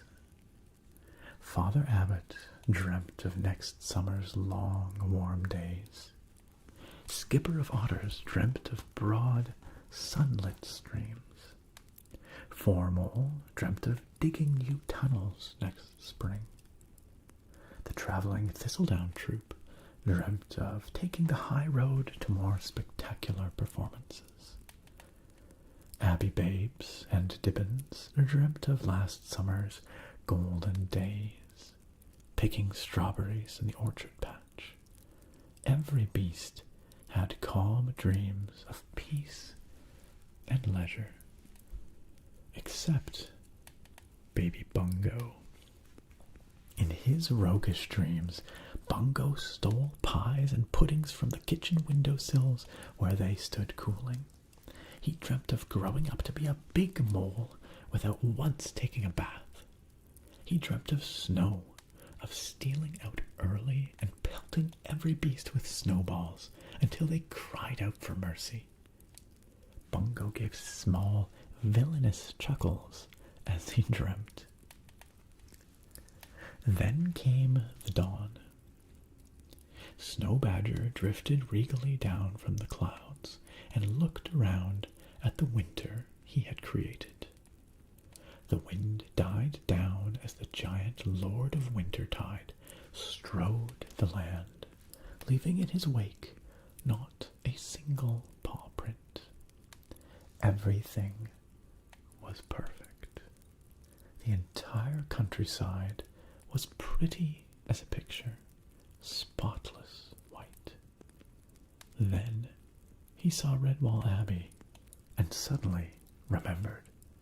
The windows. Only Snow Badger could frost up window panes with his icy breath. He hurried to perform the task before the Redwallers awakened, an inner voice calling urgently to him. Hurry, it's already dawn of winter's first day.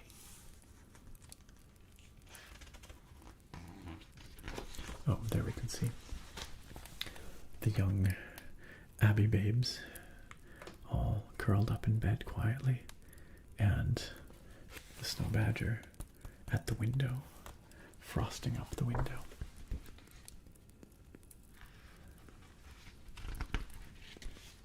Whoosh! His icy breath blew forth, frosting the gatehouse panes, patterns of flowers and twinkling stars, repeating again and again. Towering high o'er the abbey, Snow Badger bent to great hall. Colorful stained glass windows, with a whoosh he froze them all. On to Redwall's kitchens then, an icy blast he cast. No cook could peer through windows, patterned and frosted that fast. Whilst frosting the dormitory windows, he was facing the final bay, when the window opened and Bungo appeared to bid the snow badger good day.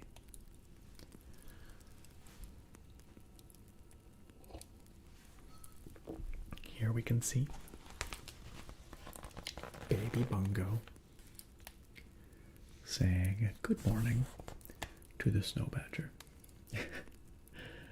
which the snow badger did not expect.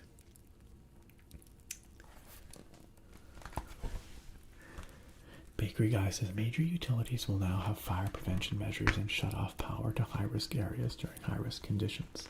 Sounds like it's necessary.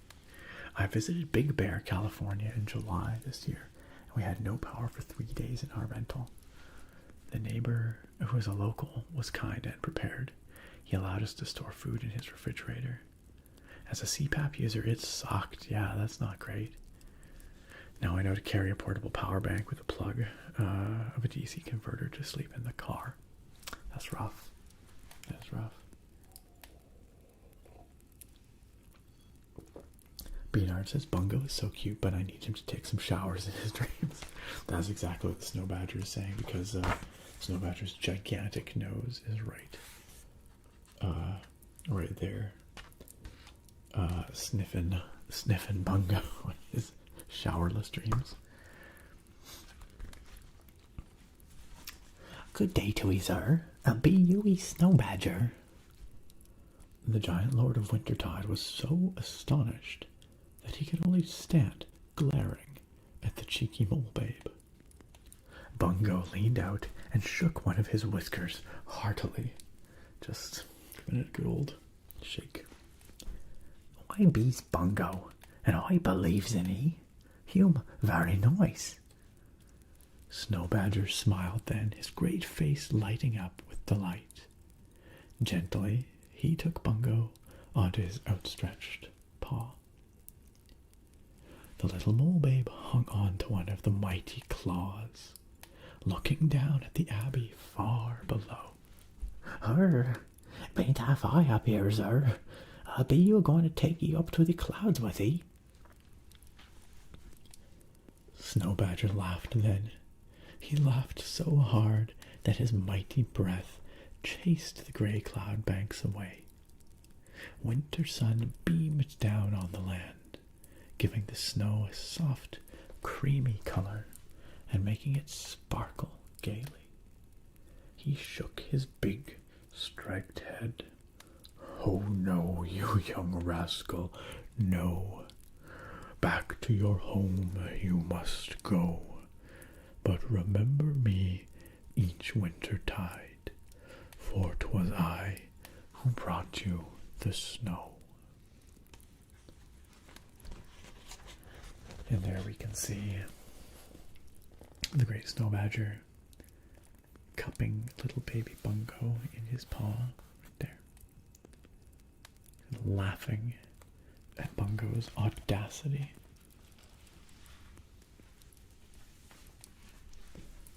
Alright, have a good night, Bakery Guy. Thank you again for coming on by, saying hi. All the best of the season to you.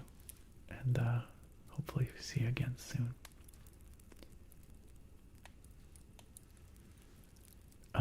Bruce says, all I know is that Casey Hudson's calling the shots on Photor, and that is Christmas right there. Like I said, if anyone can do it, it's Casey Hudson. He has the portfolio to back it up. I surely hope they can. I hope they can make that happen. I'm sure they'll make it happen, but I hope it's good. I hope they can recapture some of that original BioWare magic. Bungo felt himself lowered to the ground so fast that it made his tiny head spin. He landed softly in a deep snowdrift beside the abbey door.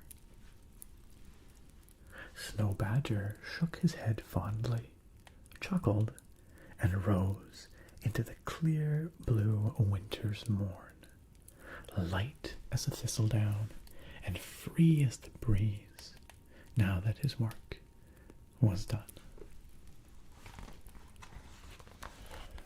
And there you can see Redwall Abbey nestled in the snow, and the great Snow Badger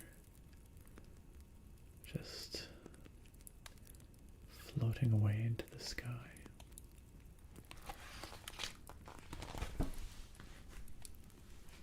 Burble cut, my pleasure.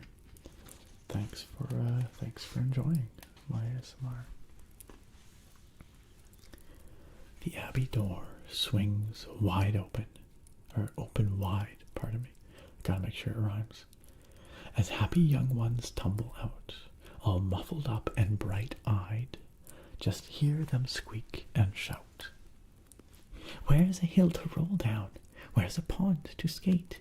Snowballing, tobogganing? Oh, isn't winter great? Good Father Abbot and Hypericum Haddock Hare, with the elders, followed the youngsters out into the snow. Skipper of Otters began clearing a path with his spade. Well, well, I see old Snow Badger visited us last night. Bungo's head popped up from the snowdrift beside the door. He certainly did, sir. Oh, I seed him. Mighty Bullbrock Badger nodded and played with the string about his neck. But the rest of the grown-up Redwallers just smiled. Father Abbot patted Bungo fondly. Well, golly gosh, and goodness me, Snow Badger showed himself to you. He must have been a sight to see. Just think a moment, though. Was it true? Mayhap last night you closed your eyes and saw Snow Badger in a dream. But in the morn it is no surprise that dreams may not be what they seem. Last night you may have eaten too much. As you grow up, no doubt you'll find that cheese and pudding, pie and stuff return to haunt one's mind. Bungo waved his little paws, protesting aloud. It weren't no dream. I seed Gert Snow Badger. He were nice to me. Look it, there he goes. All eyes followed the mole babe's paw, which was pointing skyward at an object high in the clear blue sky. Constance patted Bungo's head fondly. You little rogue, that's only a cloud. No, it ain't, marm, that's the Snow Badger. I'd know him anywheres. Mighty Bullbrock Broadstripe, the travelling Thistledown troop's strong badger, stepped forward. He picked up Bungo. When I was only this little tyke's size, I saw the Snow Badger too. I know Bungo saw him. Look. He pointed to the string about Bungo's neck.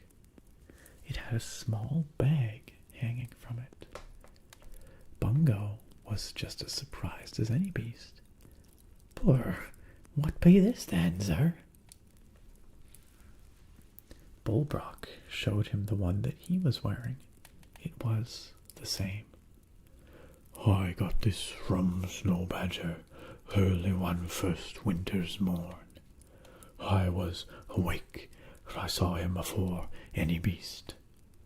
He gave me this as a gift. Open the bag, young'un. Bungo fumbled with the string, which was really a single hair from the giant badger.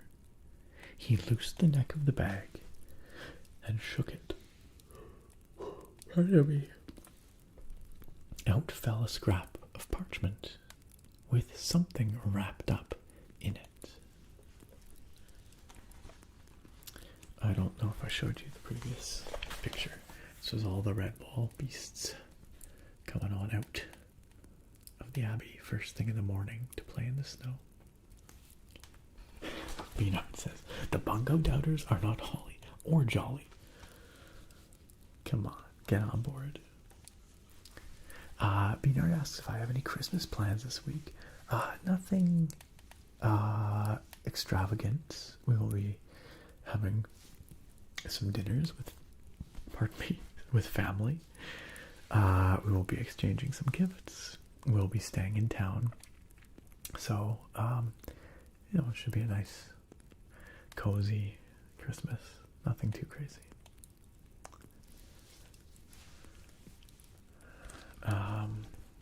Bruce says, Nick, would you agree that the start of BioWare's downfall was when they were bought by EA? Absolutely. Absolutely. The games were so good when they were indie, for lack of a better term. They pulled off Mass Effect 2. Mass Effect 3 was decent, and after that it all started to fall apart. Yeah, I mean, they still managed to squeeze out a few good games there. They got Dragon Age Inquisition, which was decent.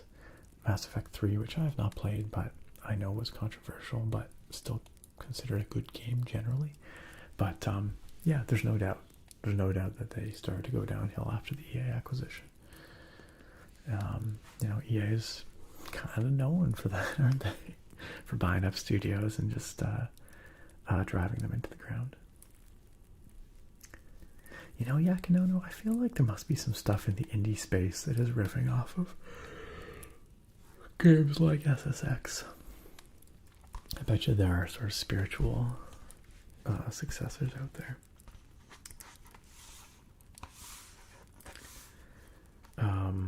So that was all the Abbey folk coming out, and then here we have Old Father Abbott talking to Bungo, and then Bullbrock Broadstripe showing Bungo that the item around his neck and Bungo's neck are the same. And what is that item? A clear crystal drop, for goodness sake, cold and true as a mountain lake, like a teardrop shed by a star from the sky, twinkling, glittering, dazzling the eye. Such pictures shone in that wondrous thing, deep sunset at sea, a rainbow in spring, dawn's light over hills, a wild waterfall. One just had to look to imagine it all. Now, read what the parchment says, Bullbrock advised. Bungo turned the scrap of parchment this way and that. He scratched his snub nose in puzzlement. Good Father Abbott smiled kindly at the mole babe's efforts. Here, little one, you don't start at Abbey School until next summer. Let me read this for you. It was a very mysterious little poem that the abbot of Redwall Abbey read aloud. Die written a last cry, there find dearer of. Off thus poor thread, it formed her love. The Redwallers were at a loss to explain the odd rhyme. Well, what do you make of that? What's it supposed to mean? Well, I can't make head nor tail of it. Do you know what it means, Father Abbot? The abbot shook his wise old head. Alas, no, but I'll wager our friend Bullbrock does. The strong badger chuckled. I knows what it means, Father Abbot. 'Twas written on my scrap of parchment too, though it took me long ages before I managed to solve the riddle of yon poem. Bullbrock winked at Bungo. But today is winter's first day. 'Tis time for sport and play. If you haven't guessed the answer by the evening, I'll tell you at supper. What do you say, little mate? Bungo nodded his agreement. You'll be full of good ideas, sir. No, I likes to play. And play they did. Every beast, young and old.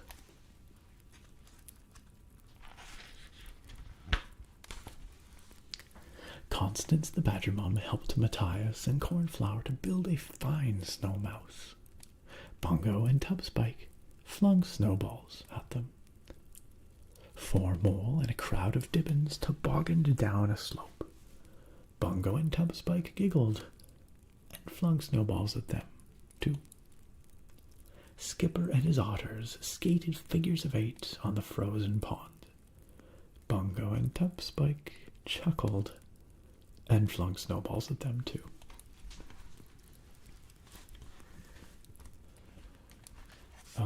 There's a picture of Bungo discovering his beautiful gem that was wrapped up in a parchment with these mysterious phrases on it. Trash Pals, thank you for the follow. Welcome to the stream. Welcome on in. And here we have Bungo and Tubspike lobbing snowballs and all the other Abbey beasts going about their business.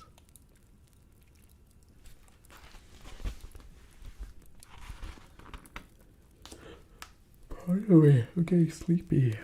We're almost there, friends. Very near the end now. Good Father Abbot and the flying Fir-Grove squirrels busied themselves making a snow house. Bungo and Tubspike laughed and flung snowballs at them too. Hypericum Hare and some of his troop started rolling together a great snowball. Bungo and Tubspike roared with glee and flung snowballs at them too. Blowing plumes of white steam, bright-eyed and rosy-cheeked, every beast enjoyed themselves thoroughly, but none more so than those two little rascals, Bungo and Tubspike. They snowballed anything that moved. So every beast left off what they were doing and began snowballing back at the roguish pair. Soon the air was filled with soft white snowballs. Beanard says, I'm starting to be able to predict what Bungo and Tubspike might do. However could you do that? Here we can see all the Redwallers out there lobbing snowballs back and forth at each other. Having a great big snowball fight.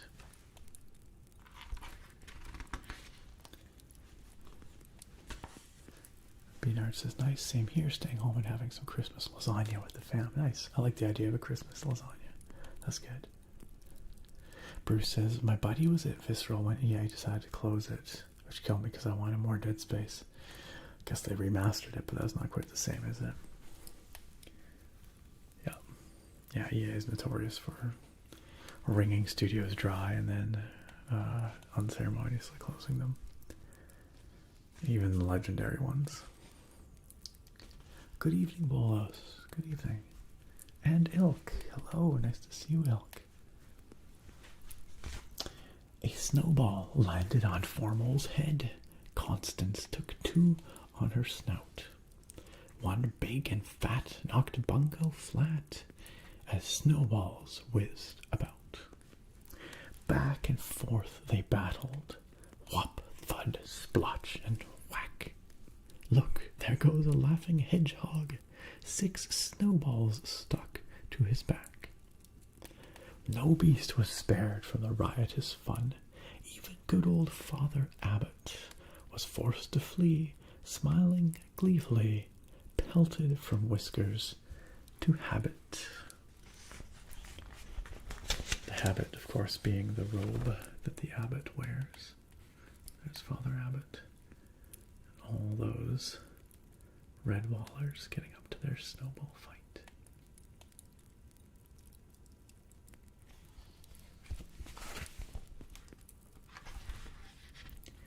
Such fun. They played in the snow until evening, when the skies were glowing scarlet and the sun sank into the far horizons.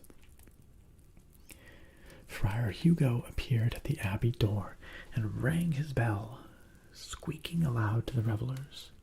Supper's ready, the bread is hot, pies and pastries, fresh mint tea, woodland stew straight from the pot, so wipe those paws and follow me. Bungo knocked the friar's tall hat off with a well-aimed snowball as he went inside. Such fun. Weary, warm, and well fed, the Redwallers and their guests sat around a roaring log of fire in Cavern Hole. A few snowflakes fell down the chimney, hissing as they melted in the heat. Mighty Bulbrock nodded to Bungo. "Our Snow Badger's at his work again tonight, matey." Hypericum Haddock-Hare, who was still munching, waved a long ear at Bulbrock. "Now, will you kindly tell us what that little poem means?" Good Father Abbot interrupted. He drew forth a parchment from his sleeve. Here we can see Friar Hugo calling in all the Redwallers to come and feast after their busy day out in the snow. And here we see old Father Abbot ready to drop some knowledge. It's a rhyme within a rhyme. The letters of each line can be changed to explain it. Look. Wide-eyed with wonder, they looked. Father Abbot was surely the wisest mouse that had ever lived. Die written last cry was the first line, and it becomes a wintertide crystal. There find dearer of becomes dear friend for thee. Off thus poor threat becomes as proof of the truth. And it formed her love becomes hold it ever for me. So the final poem reads, a wintertide crystal, dear friend for thee, as proof of the truth, hold it ever for me. Constance the Badger Mom shook her head in wonderment. So that was the solution. The letters of each line have to be switched about to form a new verse. Father Abbot, how wonderful of you to solve the riddle. Bungo yawned and rubbed his eyes. I solved it myself this morning, but I weren't going to tell you till tomorrow, ma'am. Mighty Bulbrock took Bungo upon his lap. You're champion snowball thrower, little Bungo, but you're a dreadful fibber. Every beast at Redwall laughed and laughed, all the way up to their beds. And there we can see the Redwall beasts down in Cavern Hole, with Abbot explaining to them the puzzle. And everybody amazed by his ability to solve the riddle. Far up in the cold night skies, Snow Badger watched his hairs drifting down to earth and turning to snowflakes.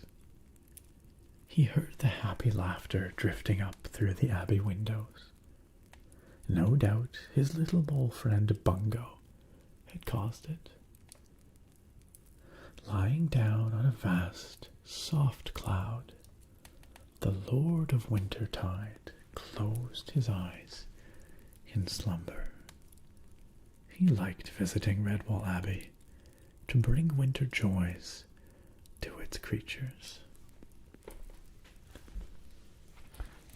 And there is the great Snow Badger high in the sky above Redwall Abbey, settling in for a long winter's nap in the night clouds. Bungo had that poem a while ago. I believe him. I believe him. Bungo had that down.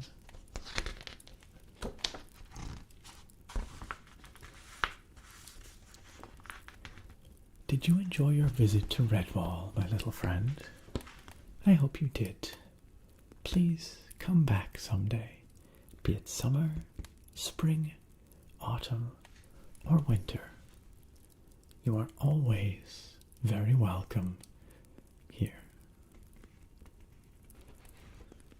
the last picture in the book is the old wise Father Abbot in his study.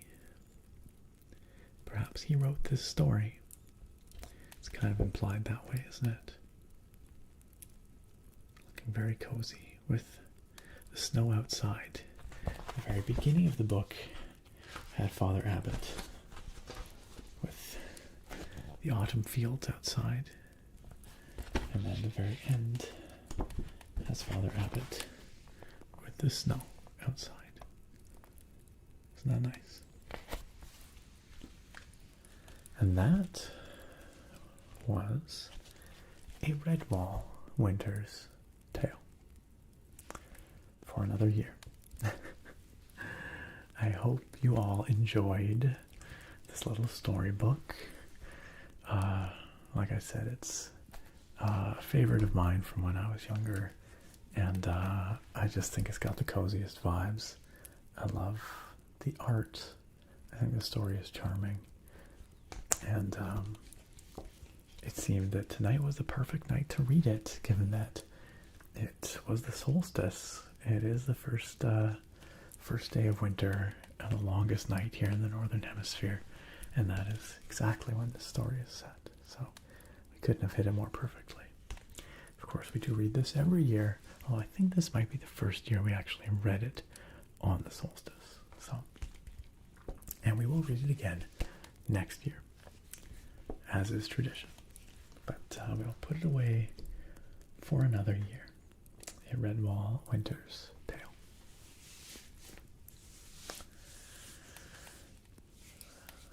I'm glad you enjoyed it, Yakinono. Octodoodle, great to see you. How you doing? How you been, Octo? Beanard says, you do a great job of reading these. Thank you, Beanard. That was super relaxing, even though I only caught a little bit of the end. Well, if you're curious about the rest of it, you can, of course, go back and watch the VOD. I also do have a video on the YouTube channel from like 5-6 years ago where I do read this in its entirety in sort of a less interrupted way.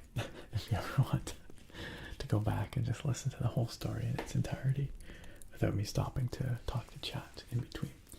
And before we wrap it up, I wanted to mention we have our little mice in this story, and I thought it was so perfect because the other day, Royal, our cat, not really our cat, but the cat that basically lives here, she brought us a gift, as she sometimes does. Every once in a while, she gets it in her little kitty cat mind that she wants to say thanks, and that we are terrible hunters, obviously, and so she needs to help us out by bringing us a little gift. And she was meowing at our front door, and I went to go let her in, and she comes skittering in, and she drops on the floor a mouse that was still alive. And this mouse immediately runs under our bench that we have in our entryway there, and then Royal chases after it, and then Royal and I spend the next 10 minutes trying to catch this mouse. And at some point in that process, the mouse just evaporates. It's just gone. We could not find it. Royal could not find it. I could not find it. Eventually she gave up, and so did I. And so this was 2 nights ago, and I was not super pleased about this because I don't really want a mouse in our house. That's a good way to have your food get eaten and things get chewed on, and so I acquired a live trap, and I put it out with some peanut butter, and night before last, no luck. Mouse was not interested. Last night, however, that little mouse decided that peanut butter smelled pretty good, because I came down this morning and that mousey was in that trap. And so we had our own little winter mouse, our winter solstice mouse here. And I'll show you. That's right. Royal's like, Merry Christmas. Here's dinner. You know what? I appreciate Royal's. I appreciate the sentiment. You know, Royal clearly wanted to try and bring us a gift, which is very sweet. I mean, she's a cat. She has no worldly possessions. So what gift can she give other than her time? But a something she catches, a mouse. She has also left a birdie for us before. Sadly, the birdie was not alive, but this mouse was very alive. And so here is our winter solstice mouse in the live trap. He was actually pretty cute. He was a pretty cute little dude, or dudette. I don't know. Cute little rodent though. Here you can see it in profile in the slammer. As you can see, also lots of peanut butter there. Little mouse was absolutely loaded with peanut butter. So, I mean, as it goes, is probably the best possible outcome for this mouse. Mouse got to come in for a couple days, got to enjoy the warm house, got to absolutely gorge itself on peanut butter, and then I let it go outside again, and it went on its merry way. So, probably a bit traumatizing at a start there where the mouse was in Royal's mouth. I have to imagine the mouse was not pleased about that. But, you know, the rest of it, not so bad. Not so bad. Free him. He was braved. Truly, the mouse did not probably want to be in the house. I don't blame the mouse. Man.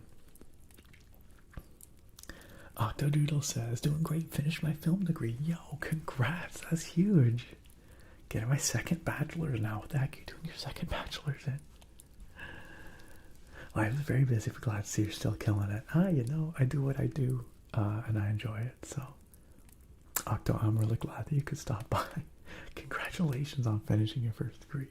I'm curious what you're up to now.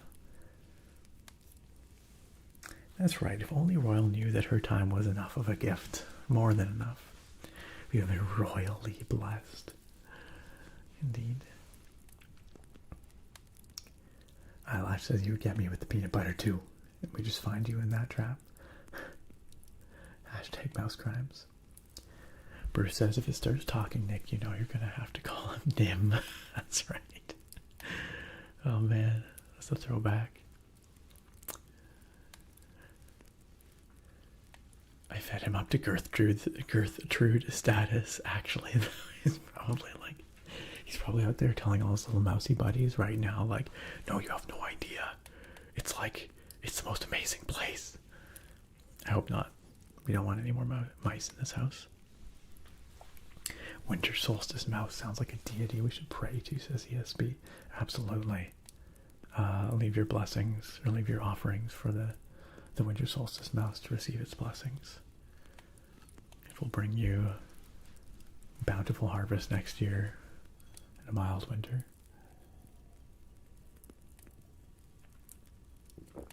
Hats off to the iPhone camera because those shots were really good. Oh yeah, thanks Bruce. This is it's Samsung Galaxy S21. It does have a pretty good camera. It's amazing how smartphone cameras have just become so good. Mouse out there sharing alien abduction stories. Actually, yes. Can you imagine? And I'm in there, I'm like, cameras coming in, the mouse is like, oh god. But to switch back to the Android world, what kind of phone are you looking at, Bruce? I don't know what my next phone will be. Honestly, the Samsung has lasted me for like, what, 5 years now? 4 to 5 years, and it's been really solid. I don't have much to complain about.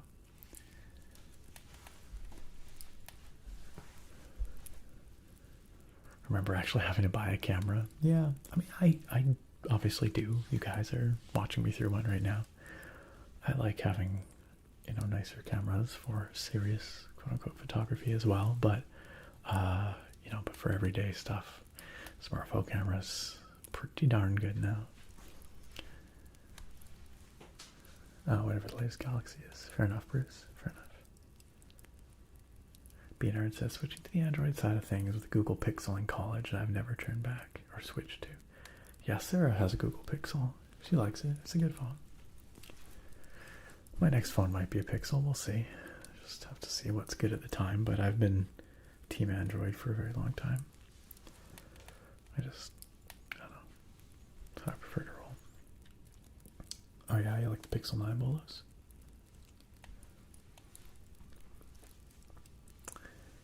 Well, friends, gosh, it is much later than I had intended it to be. I kind of had planned to wrap this up about an hour ago. So, I need to get to bed because, unfortunately, I work in the morning. I work until Christmas Eve. So, but I will be sure to get a Wandering in Skyrim Christmas video, Saturnalia, if you prefer, out for all of you. You could look for that, I suspect, on Tuesday night. That seems likely, if all goes well. Also, now I have the art for this year's holiday card. I'll be getting that printed in the next day or two. I'm going to be writing like a madman. Obviously, those cards are not going to be in your hands for Christmas, of course. Probably not for New Year's either, but if I can get them mailed out before New Year's, that is my goal. So y'all will probably receive them in early to mid-January. A bit later than I had intended, but you know what? If I get them out at all this year, I consider that a win. And once again, if you signed up for them last year as well, you would have never received it. I will be sending those out this year as well. So some of you will be getting a double dose of holiday cards this year, or early next year, as the case may be.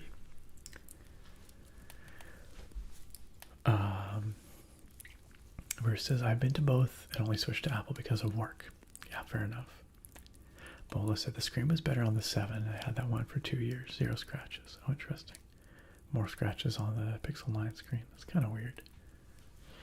Beanard, of course. Always my pleasure to read a storybook to all of y'all. Thank you all for being part of this tradition, which I hold so dear. I love our Redwall book reading every year. It's something I look forward to. And I'm glad that that many of you do too. I think it's pretty special. My pleasure, Elk. Mr. Wynn, very excited for the Skyrim video. It's coming. Not too long now. Nickery says, have a very Merry Christmas. Thank you for the chill vids. Always my pleasure. Y'all have a wonderful week. Whatever you may celebrate at this time of year, I hope you have a wonderful one. I hope you get to spend some time with some loved ones. I hope you get to enjoy some delicious food. I hope you get to spend some time off work to rest and recuperate and just enjoy life a little bit. You know, it's so rare that we actually get to slow down and do that in our modern society, which is pretty backwards when you think about it, you know. But this is a time where many get to do so. I will be taking time off between Christmas and New Year's, which I'm very much looking forward to. And of course, I will be streaming next Sunday. That will be my last stream of the year, my final stream of 2025. So I hope to see all of you there. I haven't quite decided yet what we're going to do. We'll probably play a game eventually. We'll probably hang out and chat a bunch. I'll probably have a fun beer. It's going to be a good time. We'll finish the year like we started. But it would be lovely to see you all there next week. So in the meantime, friends, you know where you can find me and this community. We have the Discord, !Discord. Of course, I have the YouTube channel, all the videos up there.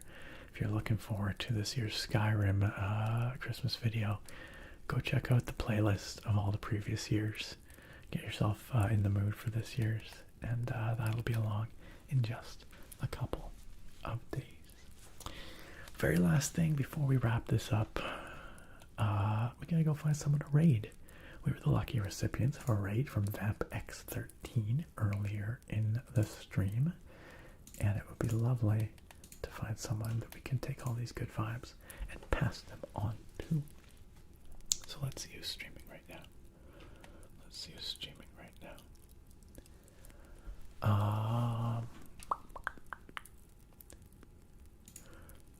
goodness, I feel like we go see. There's some folks we often raid because I like them a lot. Falcor is wonderful. Busy Bunny is wonderful. They are streaming right now, but let's go try and find someone that we haven't. We have not rated Soulless Soul ASMR for a very long time, and Soulless Soul is streaming right now. So why don't we go visit Soulless Soul? I'm sure y'all will love the vibes over there. Soulless Soul, very lovely ASMR streamer, super nice community, very chill vibes. TTG Dev, thank you so much for the follow, by the way. Welcome on in. Let's see if Soulless Soul is accepting raids right now. Right now.